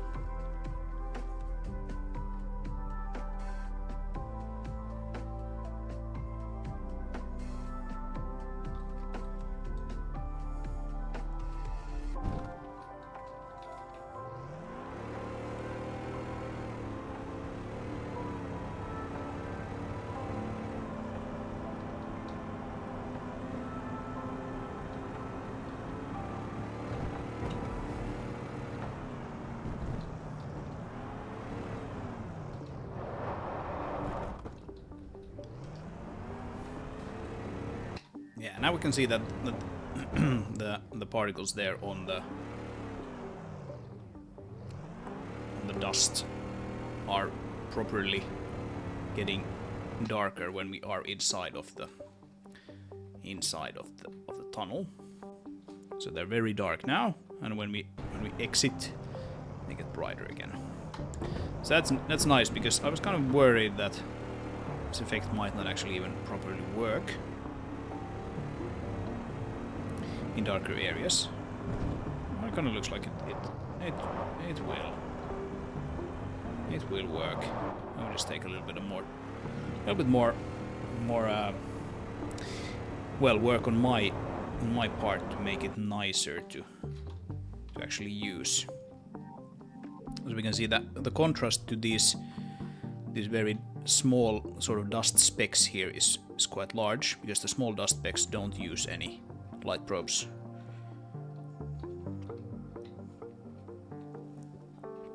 And so they are sort of, they look very, very bright now.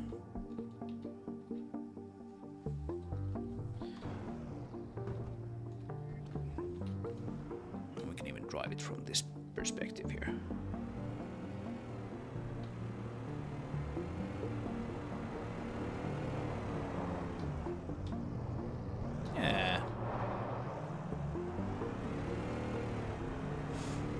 But yeah, we still have that super naive implementation of this thing, which we shouldn't do, because we're allocating memory now just in a ridiculous fashion for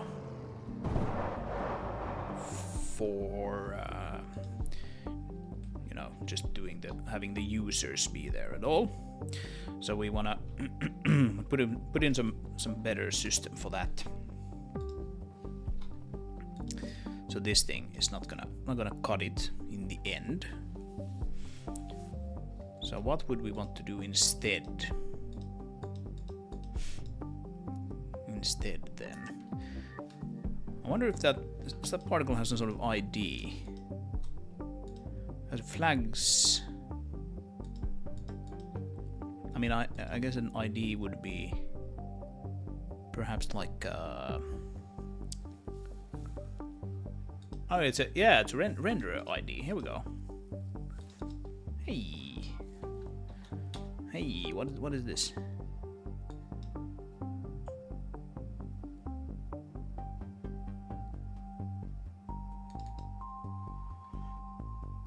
Renderer ID. Oh, okay, yeah, that's not gonna help us. This is the ID of the renderer, not the ID of the particle, you know, within the renderer. Okay.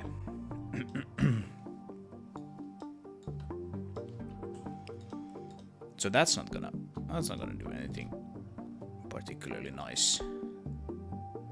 Yeah, it just checks, the renderer passes its own ID here, and then it checks, does the particle have the renderer with the given ID, and then it calls the callback. Okay. No, okay.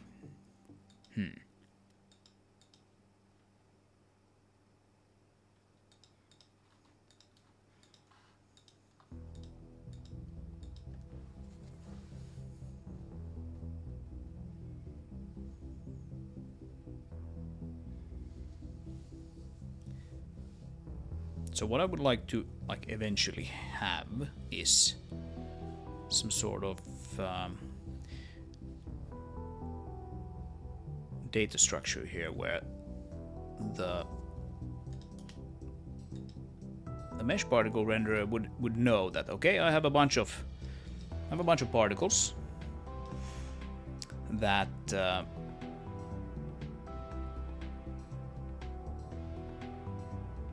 it is currently rendering, and those particles have one of these light probe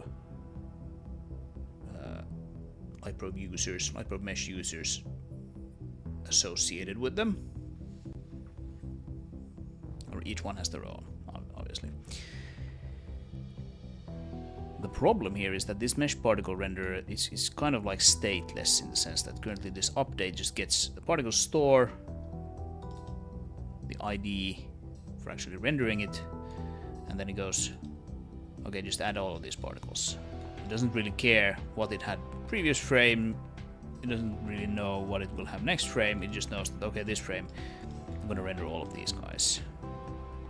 And that's kind of nice, it's a nice feature that it is stateless in a sense, but it does mean that you can't really keep any sort of state for optimization purposes inside of the user. So if we go back to this user guy here, we've looked at this previously. This gives a tetrahedron index as its member, and this guy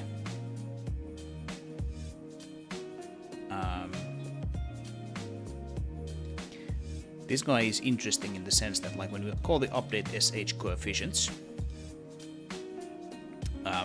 it updates the index here, and this call is light probe mesh get light probe interpolation weights is a somewhat heavy function to run because it needs to traverse the whole light probe mesh structure. I don't have the editor running now. Anyway, the tetrahedral mesh, and it, you can see this is a reference, so it gets the tetrahedral index. It starts its search from. And then when it finds the correct tetrahedron that it is currently in, it writes this index to this guy because it's a reference.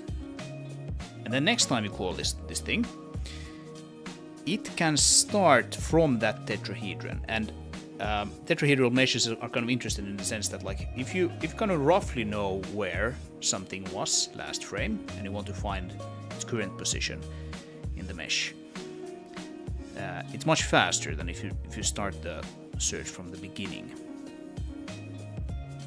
And so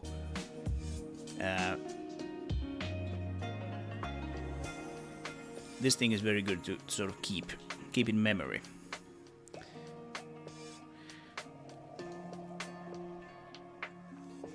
If that makes sense. And so that is why it would be very nice to have this as sort of state there in the renderer. But of course the renderer is mostly stateless currently.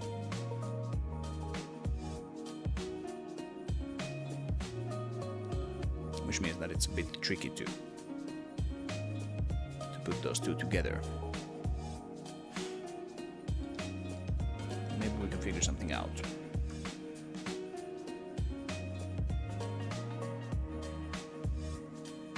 What does this thing have? It has a client, render scene, mesh resource, and material resource. Right. So this probably supports auto updating. Yes, it does. Nice. And that's the batch. Local A, B, B corners. Let's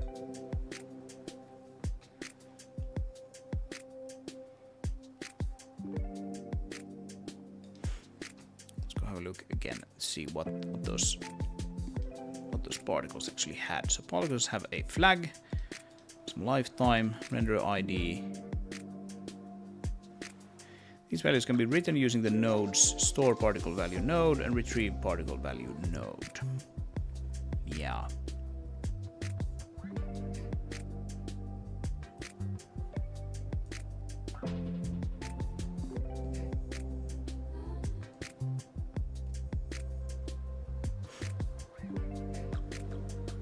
Okay, so what we could do here, which wouldn't be very tricky to do, is we could store this tetrahedron index in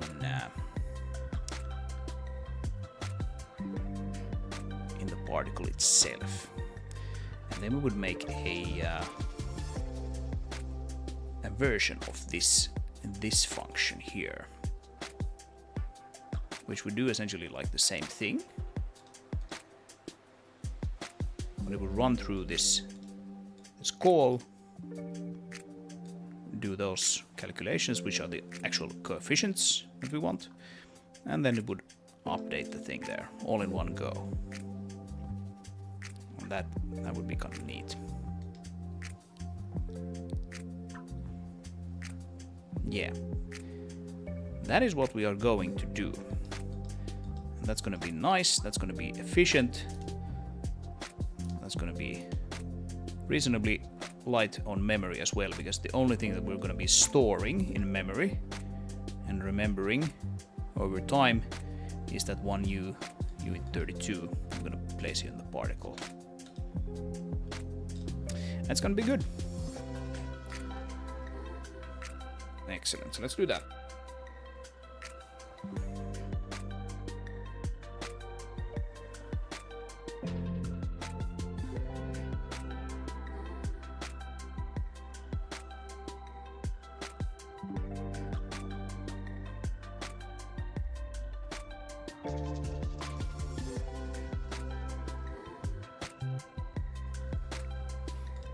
So we're gonna essentially like forget about this class a little bit. It's like probe mesh user. Let's convert this, by the way, to a pragma once. Whoop, that's not what I want to do. Pragma once, like so. This is sort of like a convenience class in many ways, in that it sort of does all the allocations of these coefficients and everything under the hood without you having to do anything. But I think we're going to add a new static function to this, which is going to be called, what do we call this? Calculate immediate. Or something like this. And what it's going to do is, it's going to take the render scene and the light probe mesh.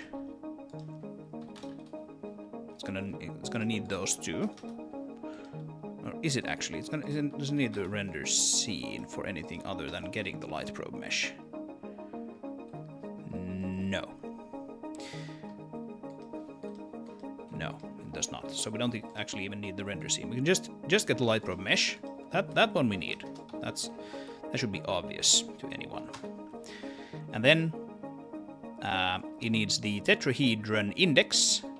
And again, there's going to be a reference.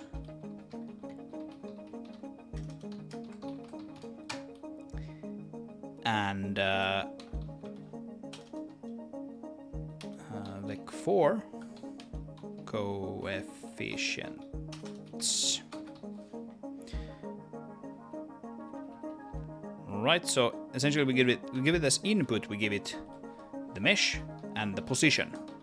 So vec3 position as reference. And then we give it the tetrahedron index and the coefficients as output.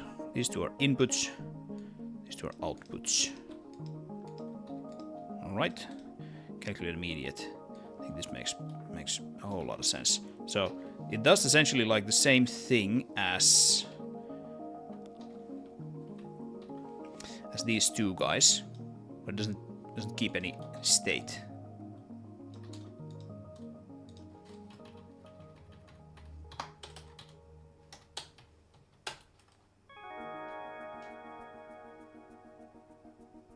Well, actually, yeah, now that I think about it, we don't want the coefficients, we just want this render instance data. Right? That's what we want. We want the render instance data, just directly. Like so.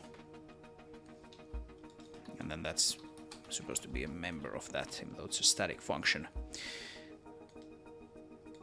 Yeah. Okay, this is gonna be good. Okay, so we need the coefficients. And they can be just coefs. They can be just a local member, or not local member, local function, local variable. Jesus, local variable.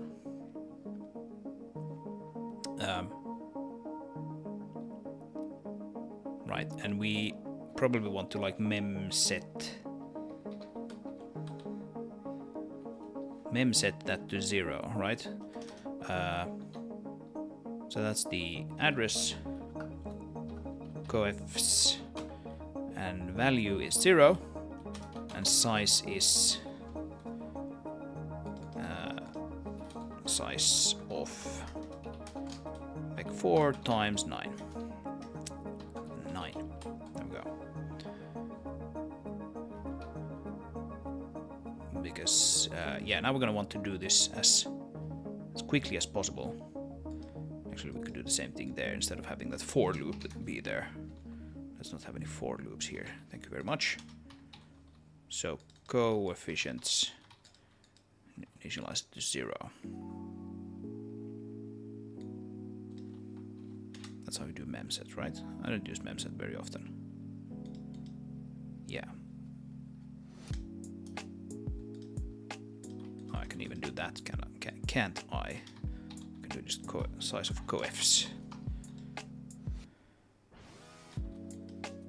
Yeah, this is just a pointer, so it doesn't actually know how large it is, but we know that it's a size of 4, vec4 9.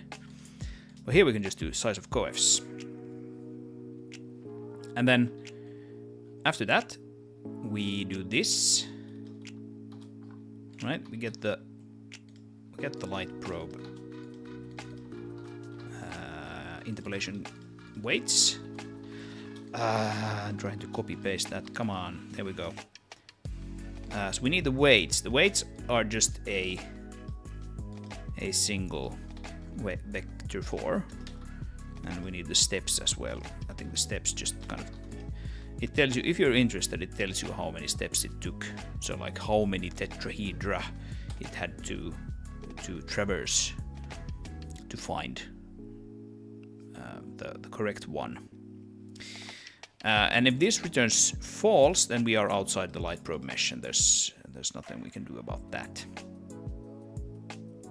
In which case we don't want to do anything. Like we don't want to do this render copy to instance data or anything. That's completely fine. We can essentially copy all of that code. Except this thing is supposed to be coefs. And this is supposed to be tetrahedron index, and that is supposed to be light probe mesh.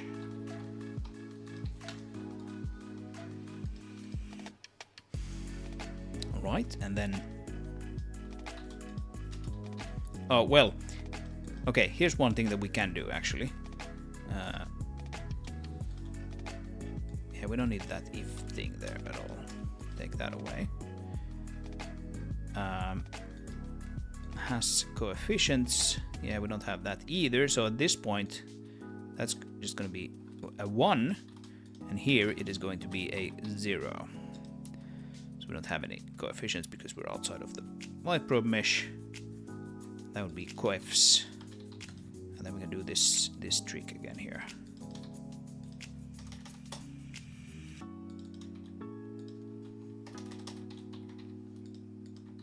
There we go. Isn't that nicer?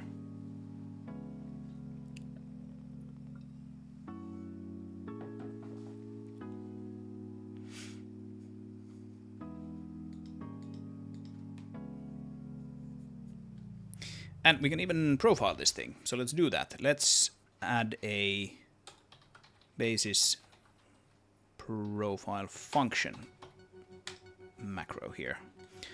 And then we can see it on a graph when we actually drive around and we have these things actually take some time, right?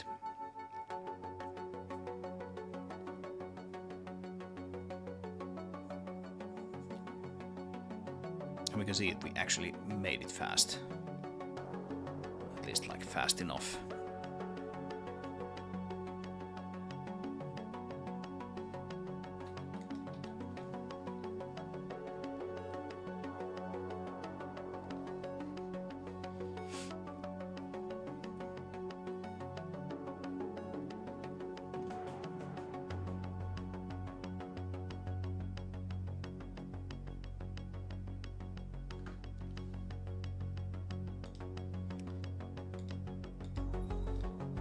Oh, I wasn't supposed to do that, though.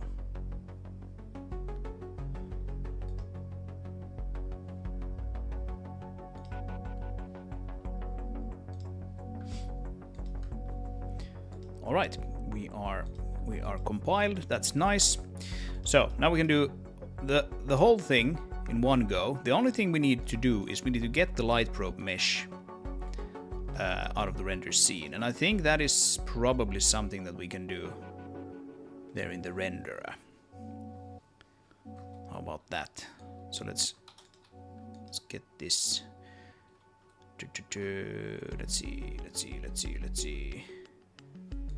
What is it called? It's called something like Merlin Mesh Particle Renderer, exactly.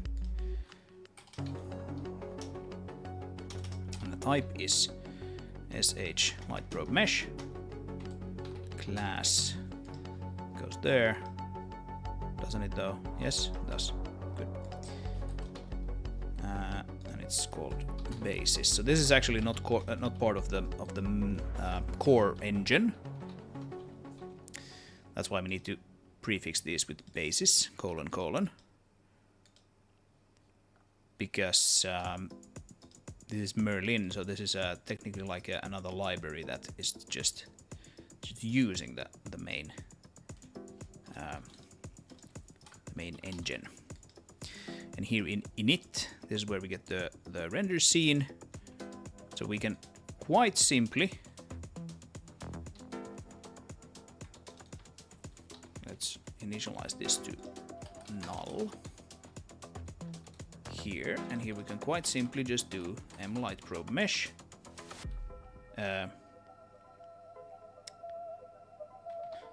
Actually, why don't we just check for that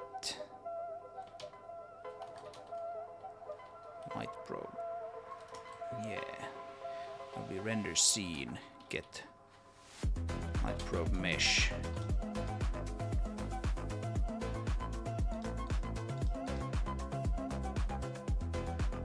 Yeah. I'm thinking like, do we even know? Do we even need this Boolean flag here? But we do. We do want to have this here, just to actually, you know, even if we have a light probe mesh in the scene, we might not want to do any sort of updating of these guys unnecessarily. Like if the material is not going to use the coefficients for anything, then let's not waste time actually calculating that, right? So if we have M light probe support and we actually have M light probe mesh, then we can do the calculation. And it's going to go here. The only thing we need to now then do is add to the particle. And let's see, where do we put it? Let's put it. So vector 3, vector 3, vector 3, vector 3, vector 4. I don't know if I've like necessarily packed these in an optimal way.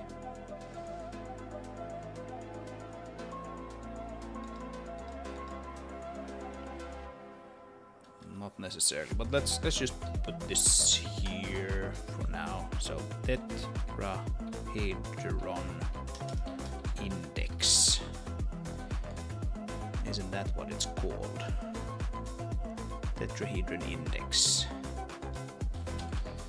Only used if the particles are, or the particle is rendered using light probes. Right? Something like that. And then resetting it is quite simply just setting it to 0. So we don't need to really do anything else with it. It just needs to be here. And we need to pass it to this guy. So now we can do sh light probe mesh user, calculate immediate, and we do m light probe mesh. We do p dot position. We do p dot tetrahedral index and inst. That's all we need to do. This is just not so ridiculously simple after all. Oh, we have some errors. What's the problem?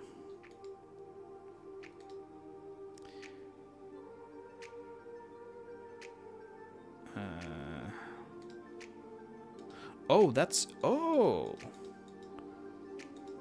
Oh, yeah. Yeah, that makes perfect sense. It makes perfect sense that that's a const. Previously it was a constant because we just rendered it. We didn't really poke at it. I got too excited. I got too excited about this setup that I have going here.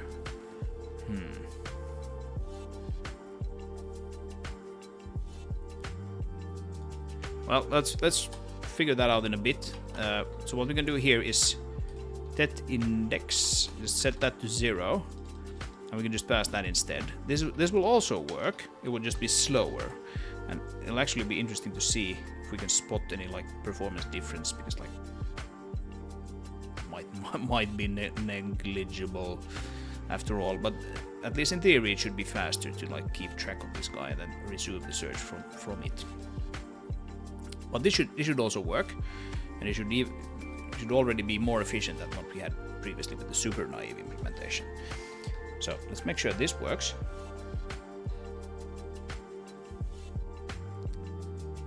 And then I'm gonna have to figure out how to actually do sort of like an update of those particles there that like allow me to mutate them. I mean, I can just take that const away. That makes me a little sad if I have to do that. What? Oh no, did the thing crash? Did it crash? Kinda looks like it crashed, did it not? Or doesn't it?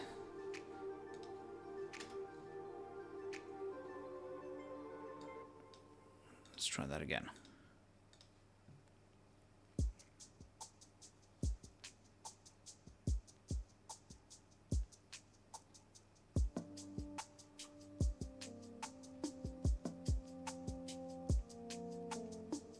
Yeah, it's crashing. Okay. That's not good. Let's see what's up. Just gonna attach this to the running instance here. We can see what's happening. Depot.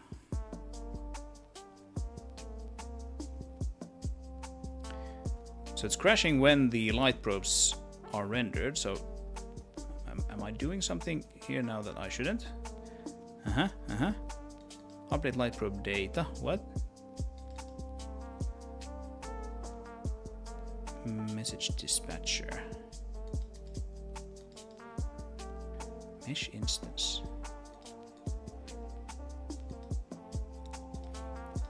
Okay, so that's a null pointer. I'm very confused. I'm very confused here. What is this? What is this guy? Who is this?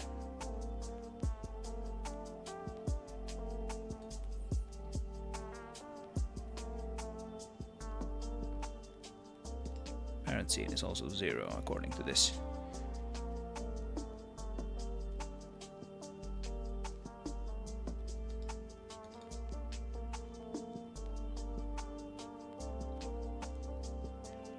Light probe mesh runtime component.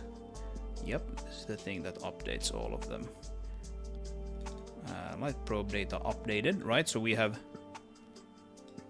finished our calculations.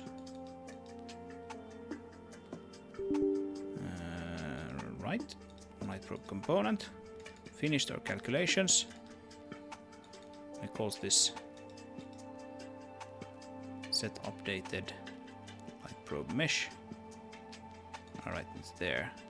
Then update the scene. Yeah.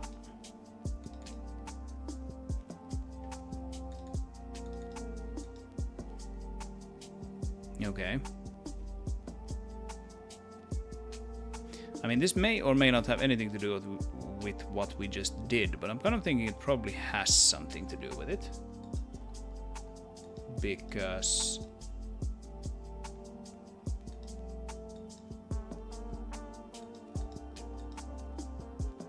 just started happening.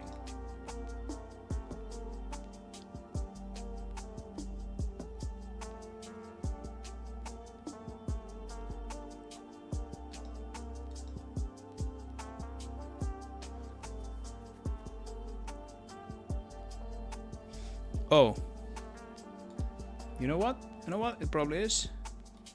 You know what? It probably is. Where's the user class? User.cpp. I bet I'm actually stomping memory here. Right, because this is already a pointer, so we get a double pointer. Yeah. See, memset is dangerous.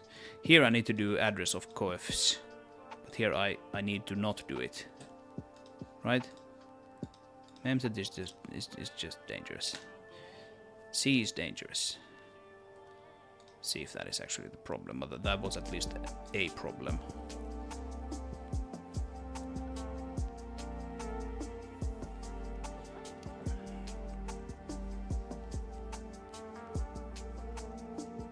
Yeah, there we go. Yes.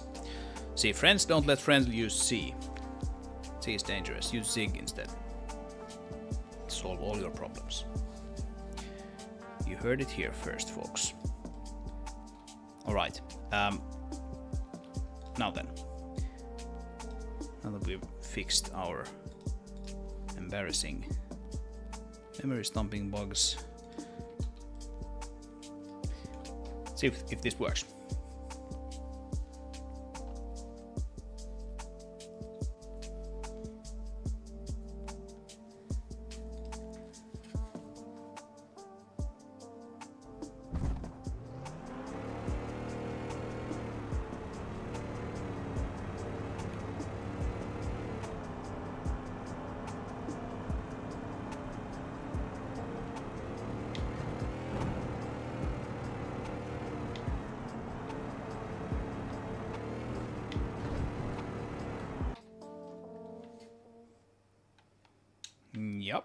Yep.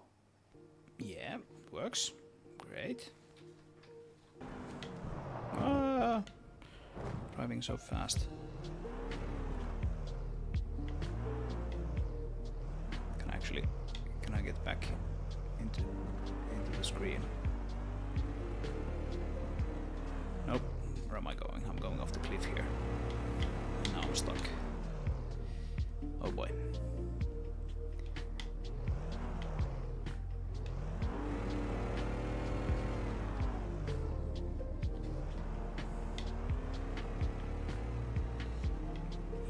That's nice. It just looks so much nicer now that we can actually light it properly.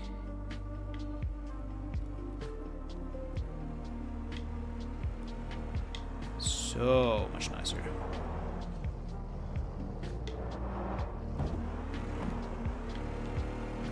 And if you've just joined and you don't know what we're doing here, what I'm basically I'm making it possible to light these particles here, these sort of cartoony smoke particles emanating from this vehicle, making it possible to actually light them properly so that they get darker when we go through that tunnel there.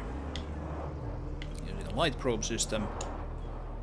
And previously they haven't been lit, have been just as bright inside here as they've been outside, and it's just looked kind of nasty. Now you can see that like these particles that are inside here are considerably darker than the ones that are outside. Like we're not talking about being in shadow or not. You're gonna see that they also cast shadow and receive shadows, but that's a separate thing. You can see that these guys here are much darker than these guys here, even though they're both in shadow. So that's the idea.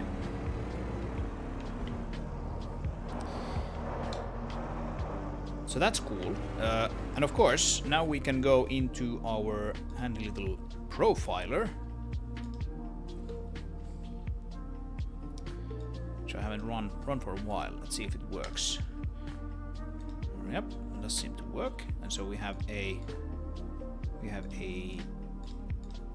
Merlin path here. Here we go. Get let's see, calculate immediate. Right. So this should be, well, it is basically sitting at 0 now. But if we start doing some stuff, we should at least, like in theory, get it to become non-zero. So let's just drive around a little bit.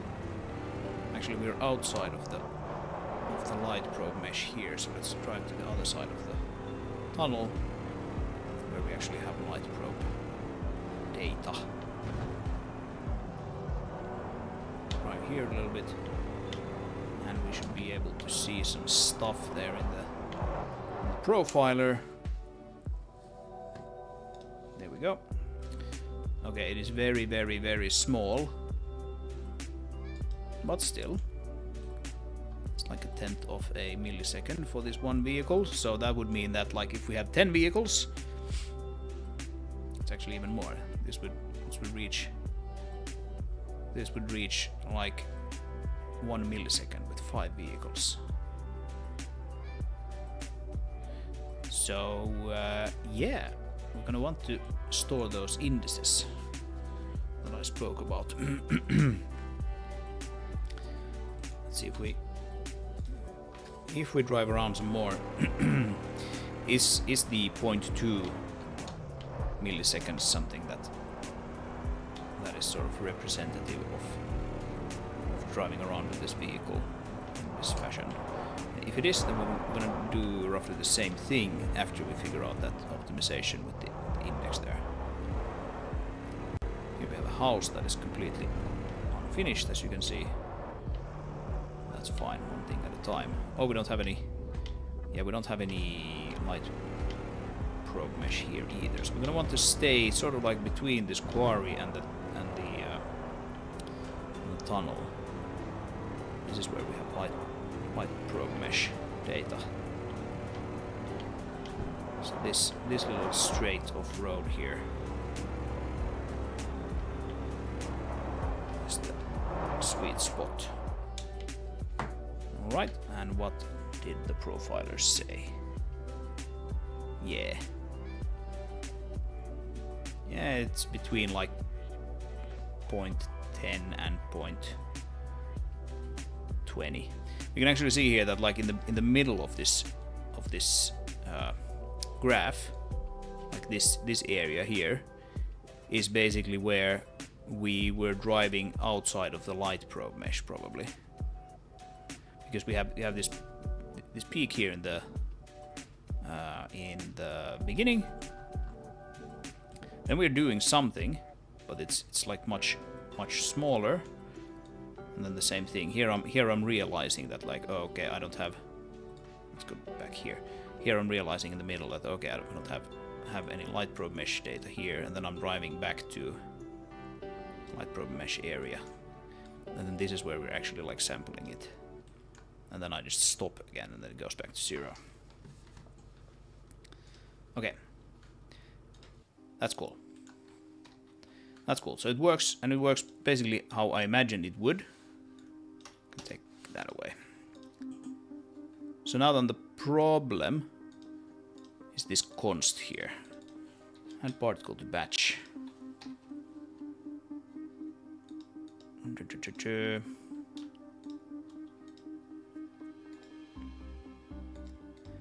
For each active particle with renderer, I think this particle callback probably takes a const. Yeah, it takes a const particle. Ugh. Annoying. Annoying is what I say.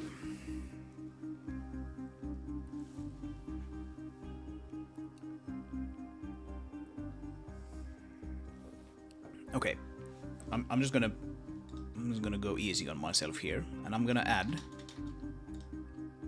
a mutable variant of this. Mutable particle callback. I'm gonna have a mutable. Oh, that's supposed to be const. Mutable particle callback.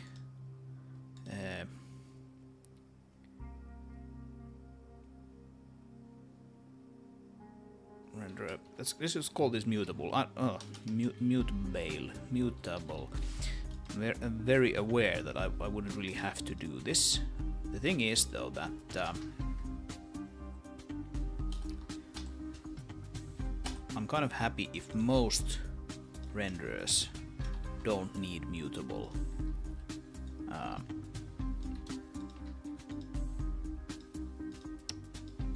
callbacks, and it's just the mesh renderer which actually needs to mutate those particles, right? So yes, I did actually copy paste that code. I'm thinking of if I can somehow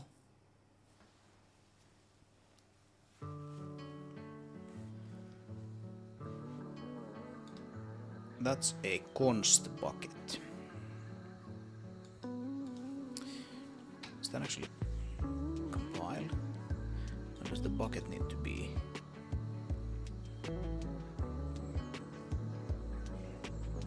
Does the bucket need to be mutable as well?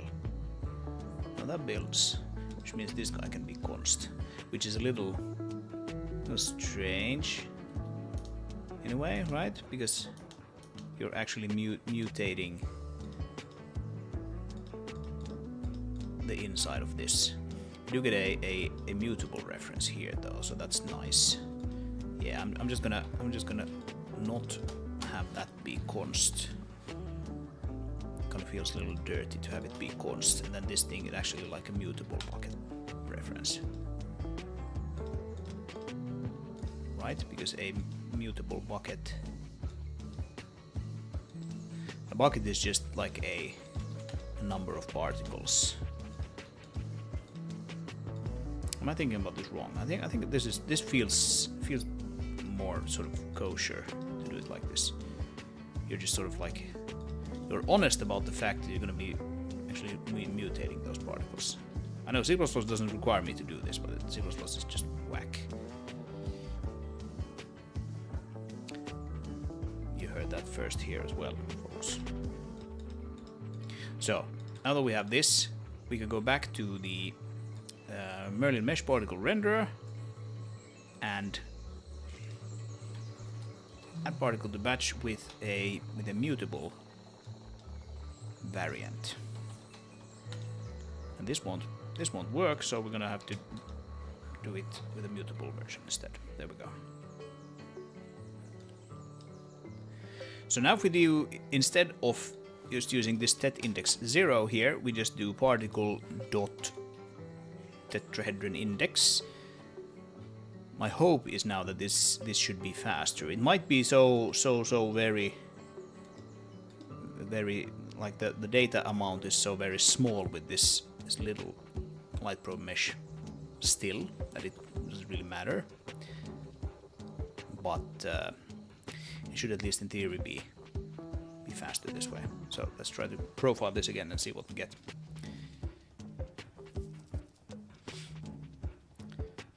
So the game needs to start first, and then I can connect it with this. I can start a profiling session. Go back to Merlin. Oh, we haven't. Yeah, okay, we don't see that yet because we haven't actually emitted any. There we go. Any meshes. Now we have mesh. We have this immediate mode thing. Right. So let's do the same thing, and then we look at the results later on. We'll see if this actually was worth the work. Pretty sure it was. We still have the editor side to do with this, even if this is now working as we expected. We still have to do the editor side.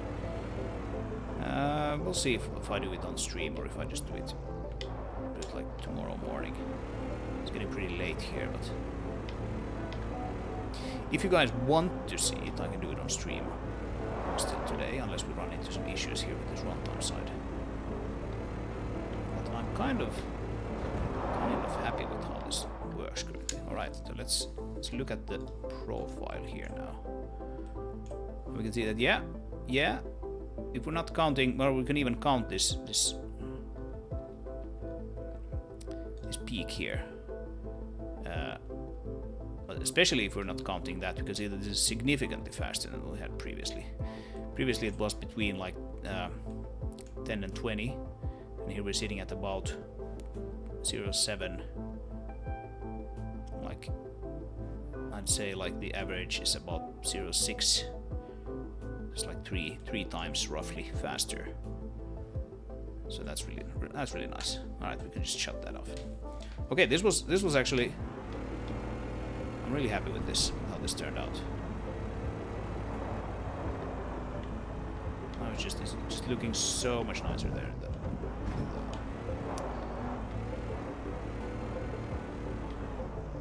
In the tunnel. Still need to do something about those really small specks of dirt, though. It's basically like. Let's see if I can. Almost difficult to pause it. Like these guys. These guys are actually billboards. They're not even meshes. They're billboards. And so lighting them is a little trickier. We should probably be able to sample the light probes for these as well, though. I think they should be fine.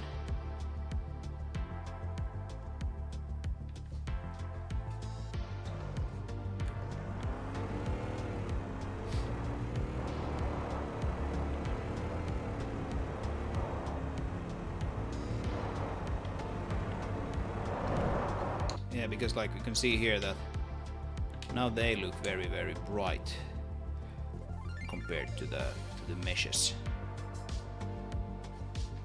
If I can do like a slide there right in the middle of the tunnel, it should be even more obvious.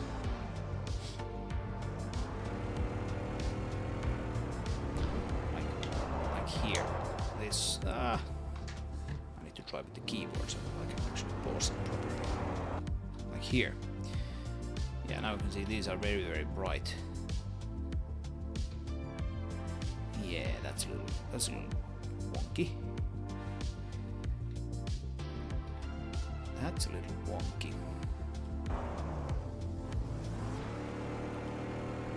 But yeah, maybe we can just add light probe support for those as well. Might be just easiest that way.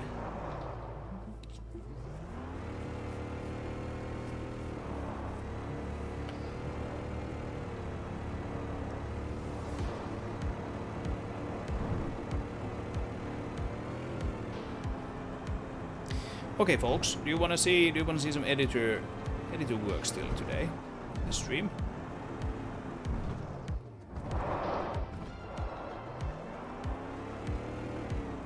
do it for sure, that's not a problem. But are you guys actually interested in that? So what that would mean is we could go into the particle editor and add the light probe mesh support checkbox here to this node.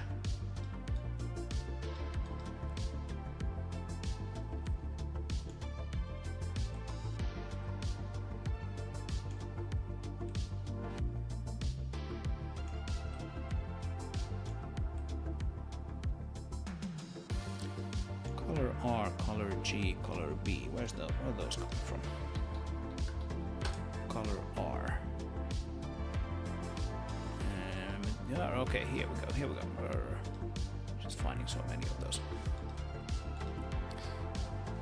Yeah, so this is the game code. This is Zig, and set fire dust color.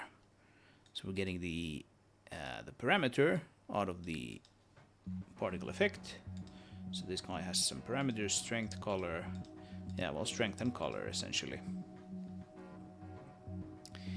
And then it is setting them based on some tire dust color, which is calculated somewhere. Oh, it's just based on the material. Okay. And that's probably how, like if you drive on different materials, different parts of the ground, you'll get different colored dust.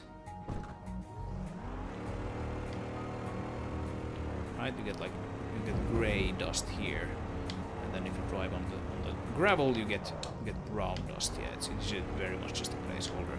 This whole thing needs like a bit of love as well. This whole effect needs a little bit of love. It's not a very polished effect, I guess.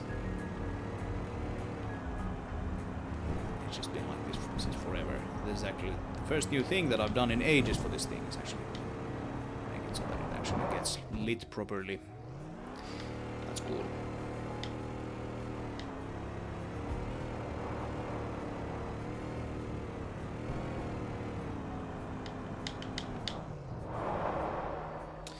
Okay, maybe we'll just do the editor ones. It should be reasonably straightforward. So let's go to the tools solution,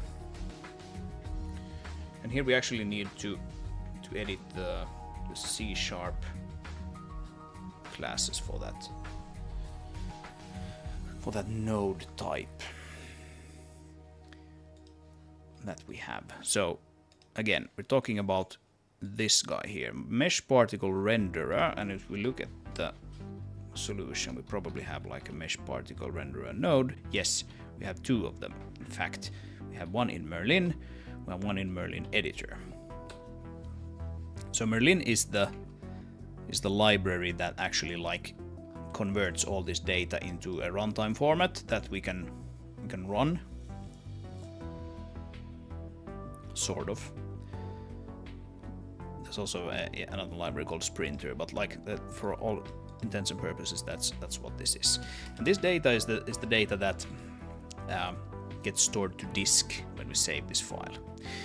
Then we have the Merlin editor one, and that is sort of like a view. So it's this visual thing that we can look at here, which has like this purple border and these buttons that we can click and all of this stuff. And you can sort of like, at least in theory, you can create an effect like this from like script. You don't need to have like a visual editor for it at all. But at least so far that hasn't really been done. But that is the idea. So we have the data and then we have the visuals separately. And what did we call that value that we're going to add here on the C++ side? I think we call it light probe support. So we're going to call it the same here. I'm going to add a large L here. So mesh particle renderer node is the data part, and it has just a single pin, a renderer pin, and it's this guy here. And yeah, convert to Sprinter. So Sprinter, as I said, is the actual like runtime library running those nodes. But what we can do here is just do stream put node light probe support. That's it.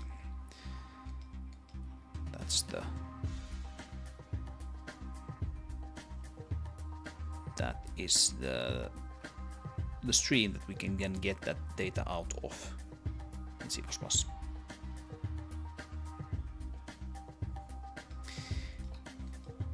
So that's gonna be easy. We need to do the UI side, which is gonna be a little more tricky. Just because I kind of don't have automation for a whole lot of these things, at least yet. So here we're gonna add a private member called lightmap support. I'm gonna copy this what is this called? Property is what it's called, and rename it to mlightmap support. So this has some like functions that it calls whenever it's set. It's basically just so that we can like undo and redo setting that value and all of that. Okay.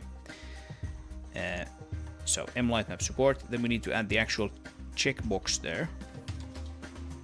And so far, this stuff is actually added just by hand like this. Hey Jake, welcome.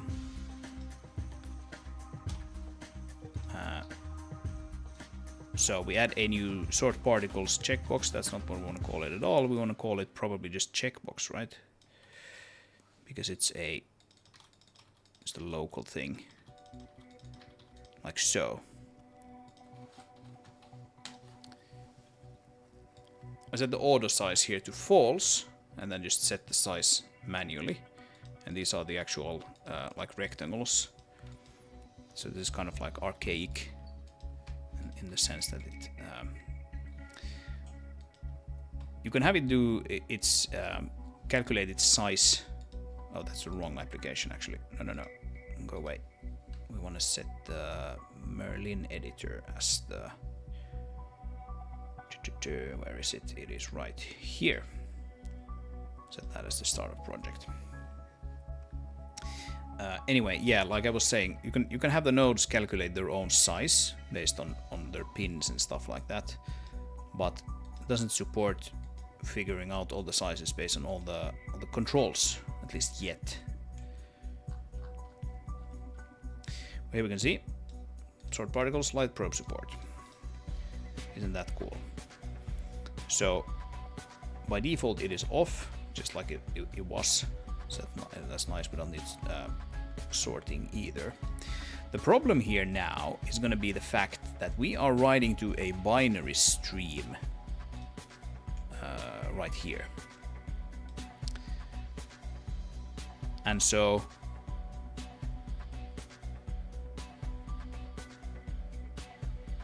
if you have effects, if you have these Merlin effects that you haven't updated to this newer version where we have this stream put light probe support, this boolean here,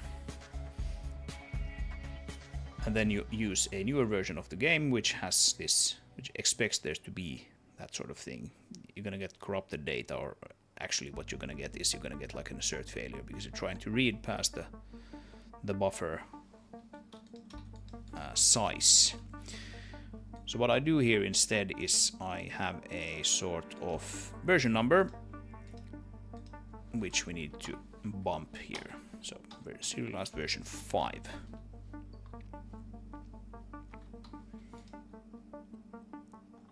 And then we need to bump that on the game side as well, or actually on the Merlin library side. So let's see, where do we have the thing? It's probably here. Serialized version, yep, there we go. So 5.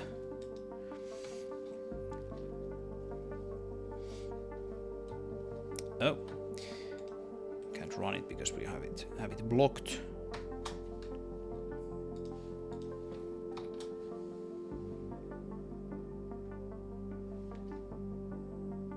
There we go. So now if we try to run the game, it will probably, yeah, you can see, almost immediately.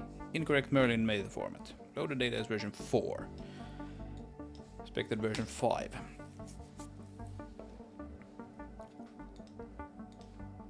So it doesn't load the old version anymore. That's fine. We don't have that many of these effects yet, so we can just easily convert them all. However, I'm gonna want to make sure I have everything that I need for this before we start doing that.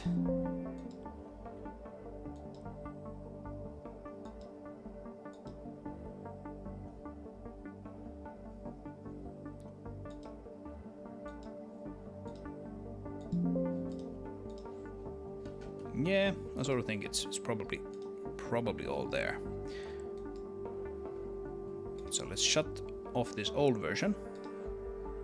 Nope, no saving, please. And yeah, I'm gonna then deploy this version properly. It's not super interesting to watch me do that, so let's not do it right here. Let's see, Merlin effects. What do we have? Fire.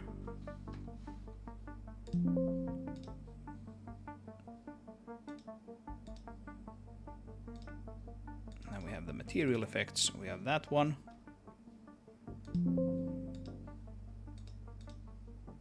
We have that one. Yeah, it's just accepting that dialog box every time. There we go, then the material effects. What do we have here? Right, okay, we have this pretty large smoke pillar thing. Detailed.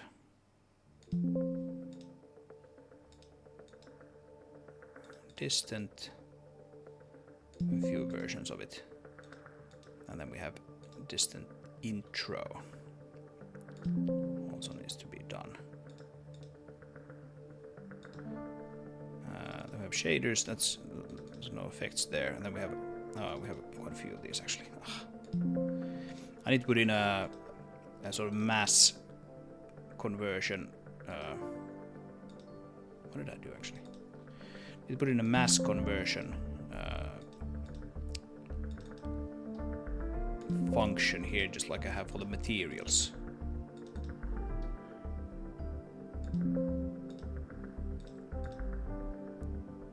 Direction test. Yeah, I'm sorry about the constant plinging and plonging. Oh, this is not nothing at all apparently. Yeah, that's not exported.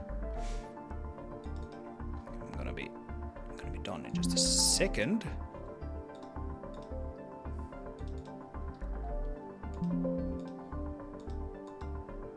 There's gonna be no more plinging and or plonging for a bit.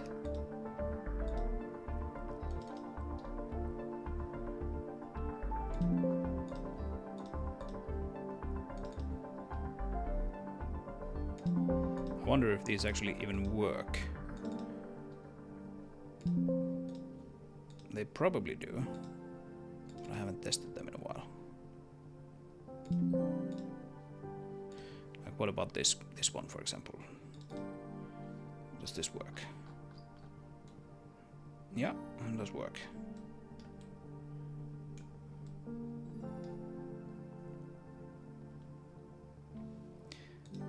What about rotating thingamajig? Because that sounds fun.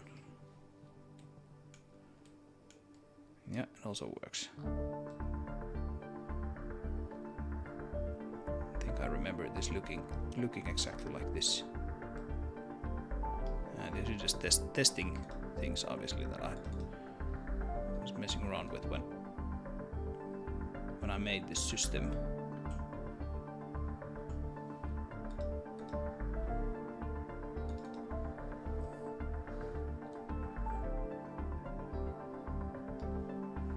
Super wonky things, some of these.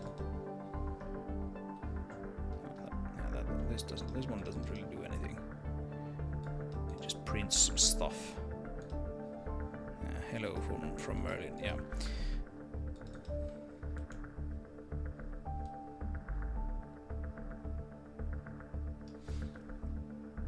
Okay, cool. So now we should be able to run the game again.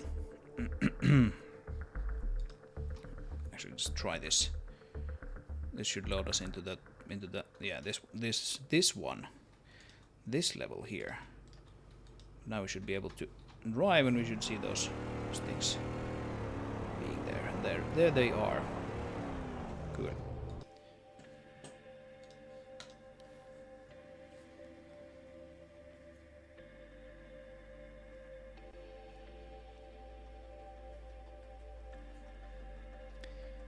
There they are again. So now, importantly, this should now not work.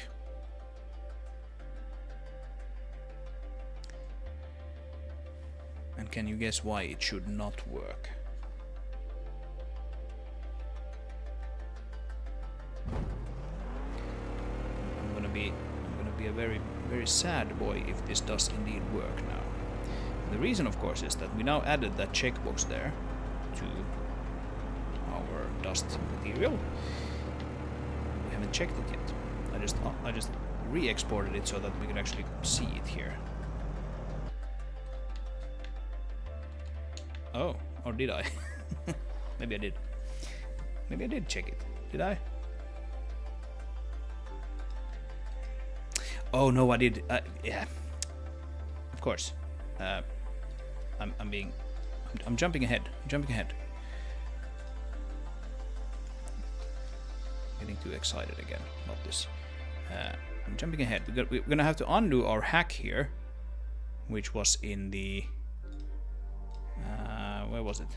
Mesh particle renderer node. This one, the hack here, which just sets light map support, light probe support based on the name of that resource there. Now we're gonna want to do this one instead. Actually read it out of the data stream. Right. So now it should work, aka it should not be correctly lit because we haven't checked that checkbox. And that's my theory.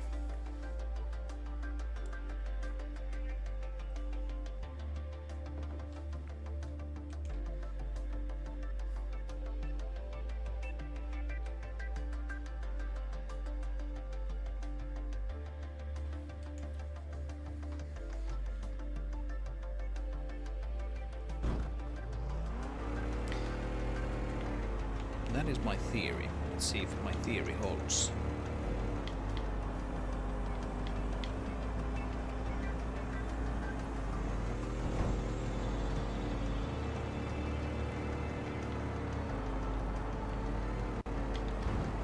Yep, so now we can see. Okay, this is what it looks like without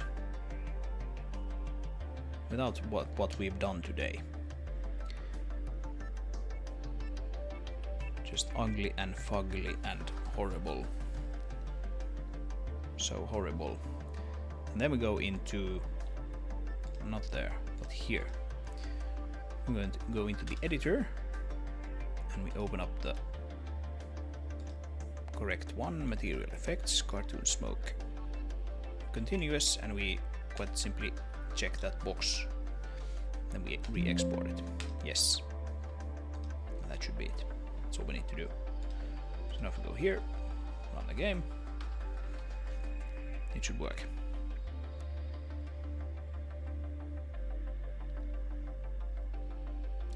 I swear, like this is, I wasn't necessarily expecting to get this working today. I think this turned out really well. I wonder if it has to do just with the fact that I like explained it out loud to you guys when I made the system. Everything kind of just worked. Super nice. Okay, so now, there we go. Properly lit particles. How cool is that? How cool is that? And the answer is it's pretty cool.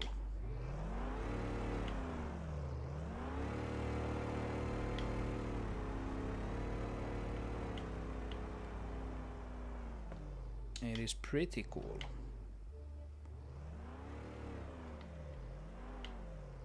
Yeah, you can see those particles that aren't properly lit there, those billboards are just sort of sticking out like a sore thumb.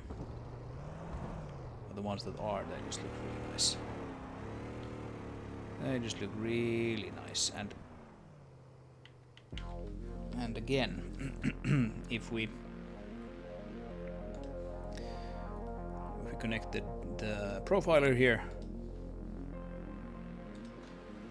start a profiling session. Let's see, Merlin, mesh.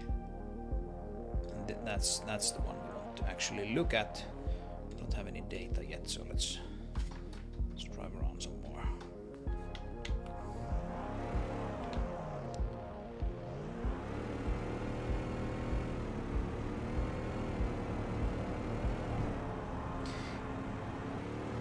Yeah, I don't know, like this hasn't been the most lively live stream in the sense that there hasn't been like much discussion, but it's been an excellent live stream from my point of view because I've gotten 2 things fixed.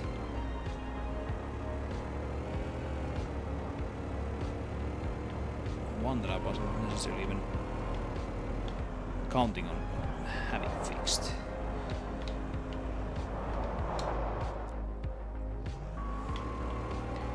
What is the best place here to just like drive around in a circle, continuously get particles that are still within the bounds of the light probe mesh?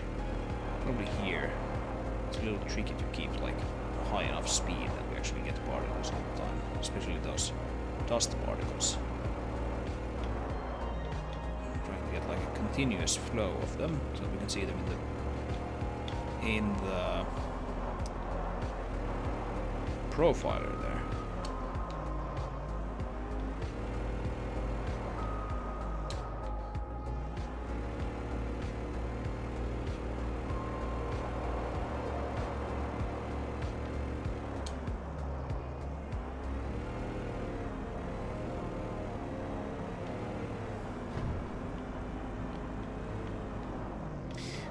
It's hard to balance getting work done and being entertaining. That's true, yeah. That's true. It's not necessarily always like this. The streams that have like the most lively discussion aren't necessarily always the ones that like where I'm, at least where I feel I'm the most entertaining. I think some topics just like, you know, get people going in a way that others don't. But yes, you are definitely correct in that like.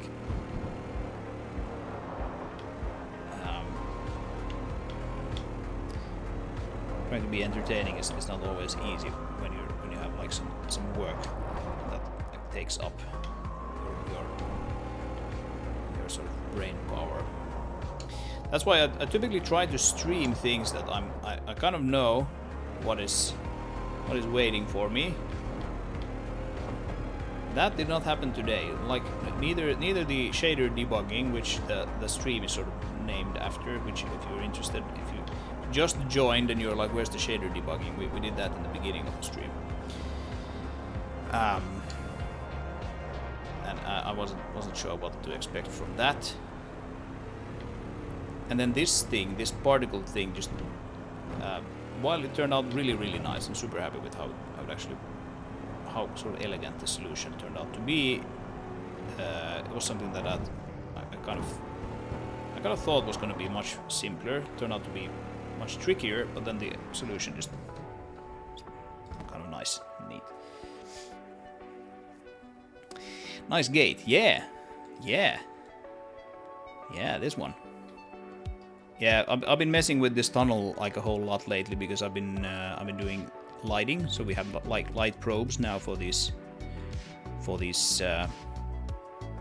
doors. They're properly light probe lit, like this.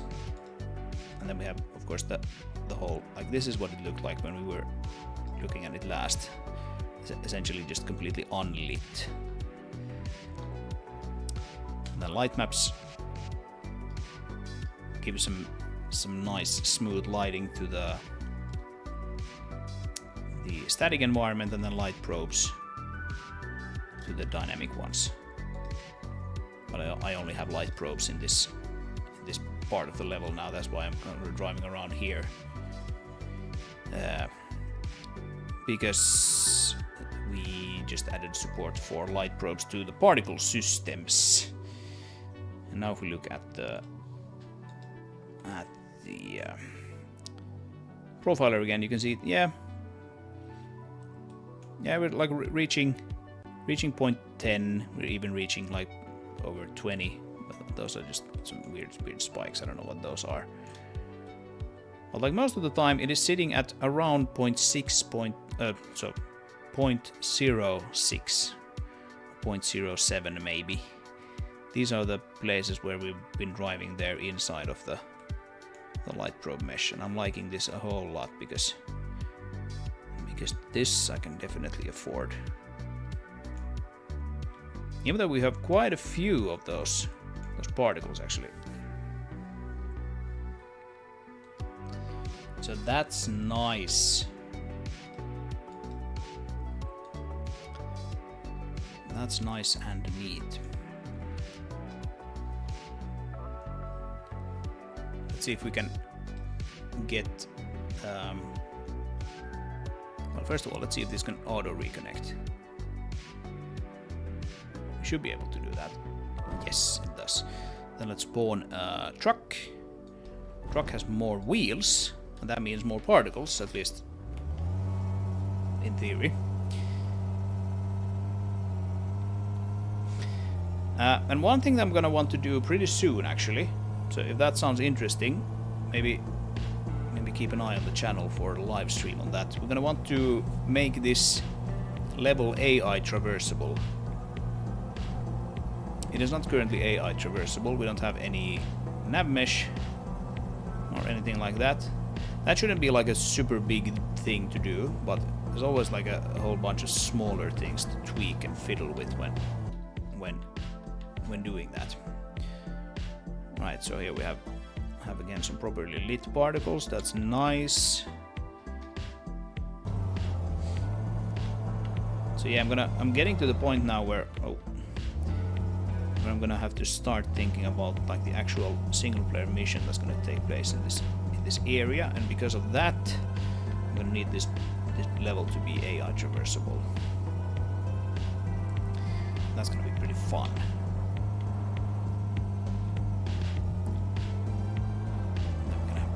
Follow us around. We can try to put them into hairy situations.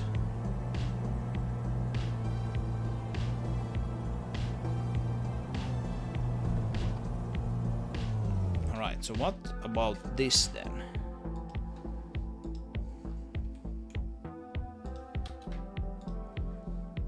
Oh, did I not actually... I didn't start the profiling session. I need to do that first.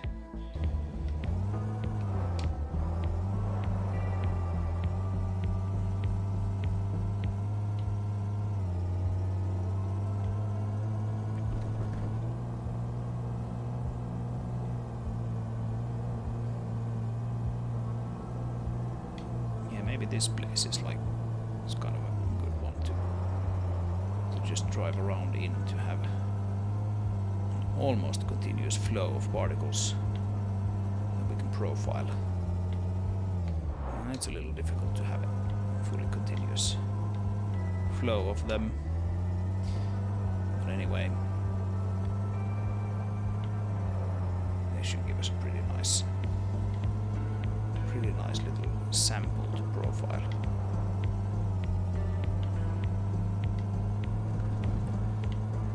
Yeah, I'm gonna want to look at those billboards pretty soon, because now they're just annoying. Right, so we need to select Merlin, mesh, and calculate immediate.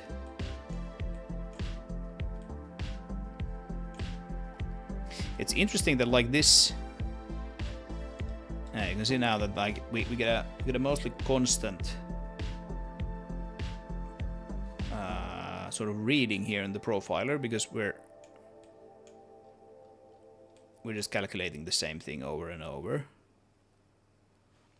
for I don't know how many instances of the Merlin effect we have here.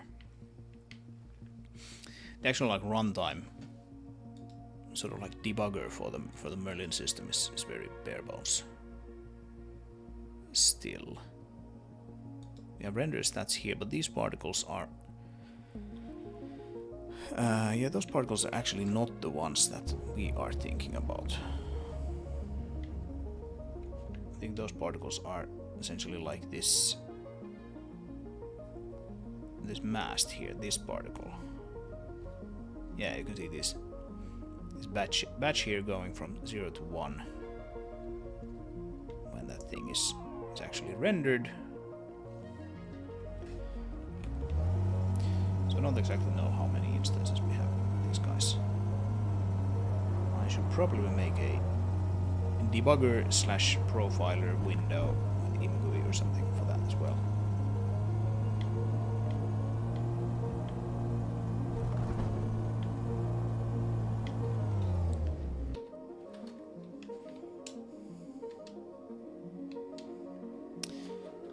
Yeah.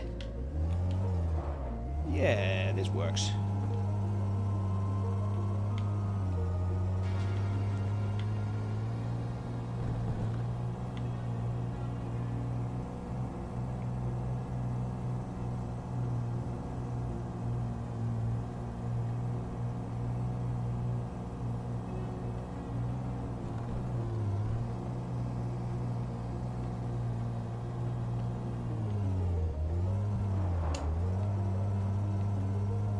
So now if we hang around here, which is outside of the light probe mesh, at least right now, I mean, we're gonna get light probes here, but I don't have them yet. I'm gonna want to see if we can see anything on the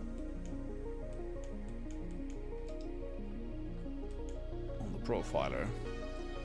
And we can see that, yeah, there's something, but it's so very small that it doesn't really matter. 0.01 roughly.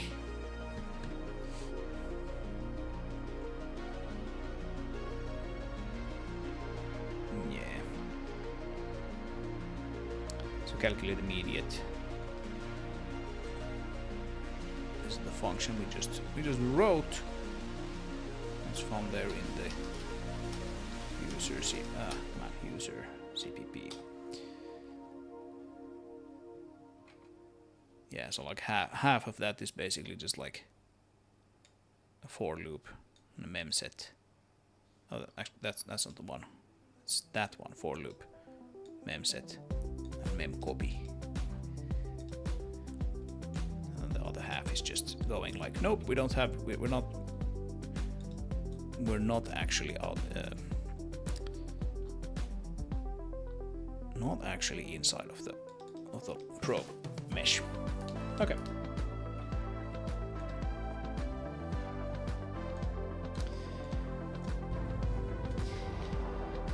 Yeah. All right.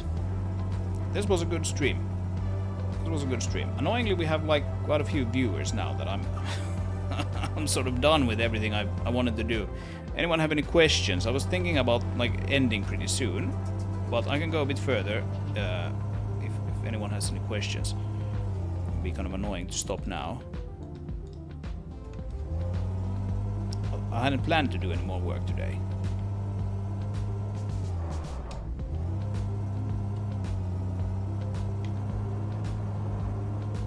And I swear this happens quite often. Probably just because I'm in Finland, so you know, whenever I start streaming, I guess like people in the US are still at work or something, or even, you know, sleeping or whatever. But yeah, if anyone has any questions, anything you want me to cover, now would be the time to raise your voice.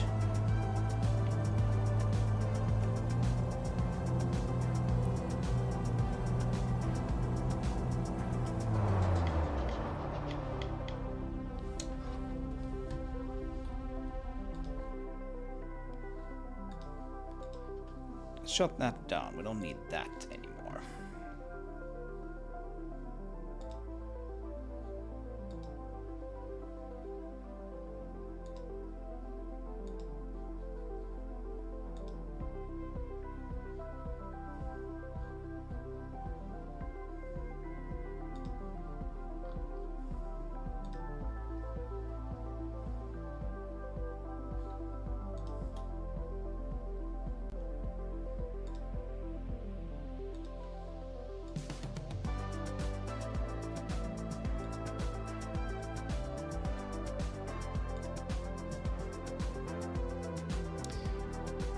Oh, this is a bug that I should fix at some point. So sometimes when I play the game and then I go back to the editor, it looks like the editor is actually like, because you can control the editor with the gamepad as well, like this. And it looks like it has sort of just flown off into the distance. So there's something with the what's it called?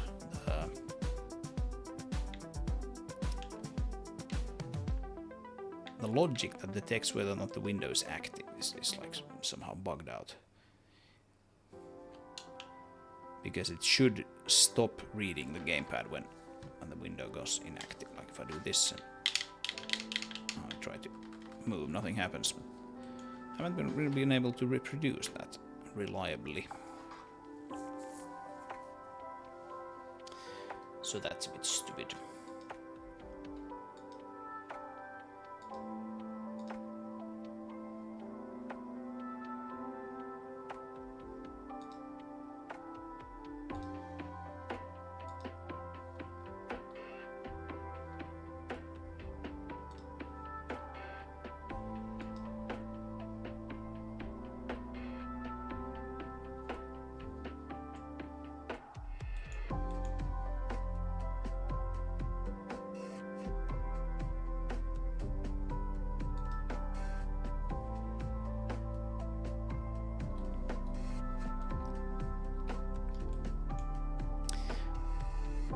Alright guys, I think that's probably gonna be it for today. This was an excellent stream, as I said.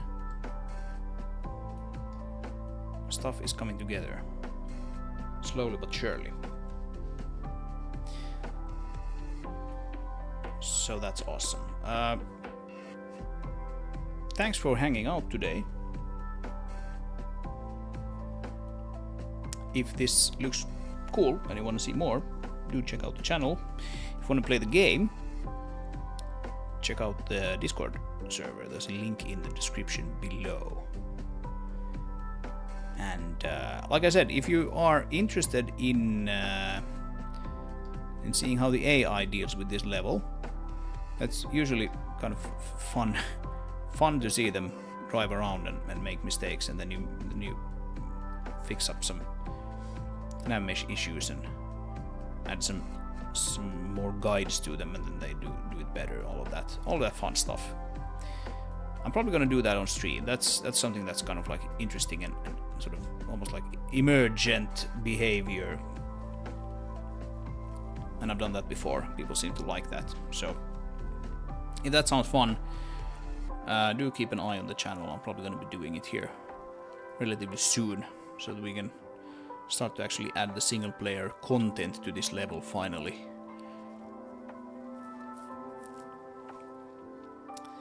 But other than that, have an excellent evening, night, morning and or day. And I'll see you in the next one.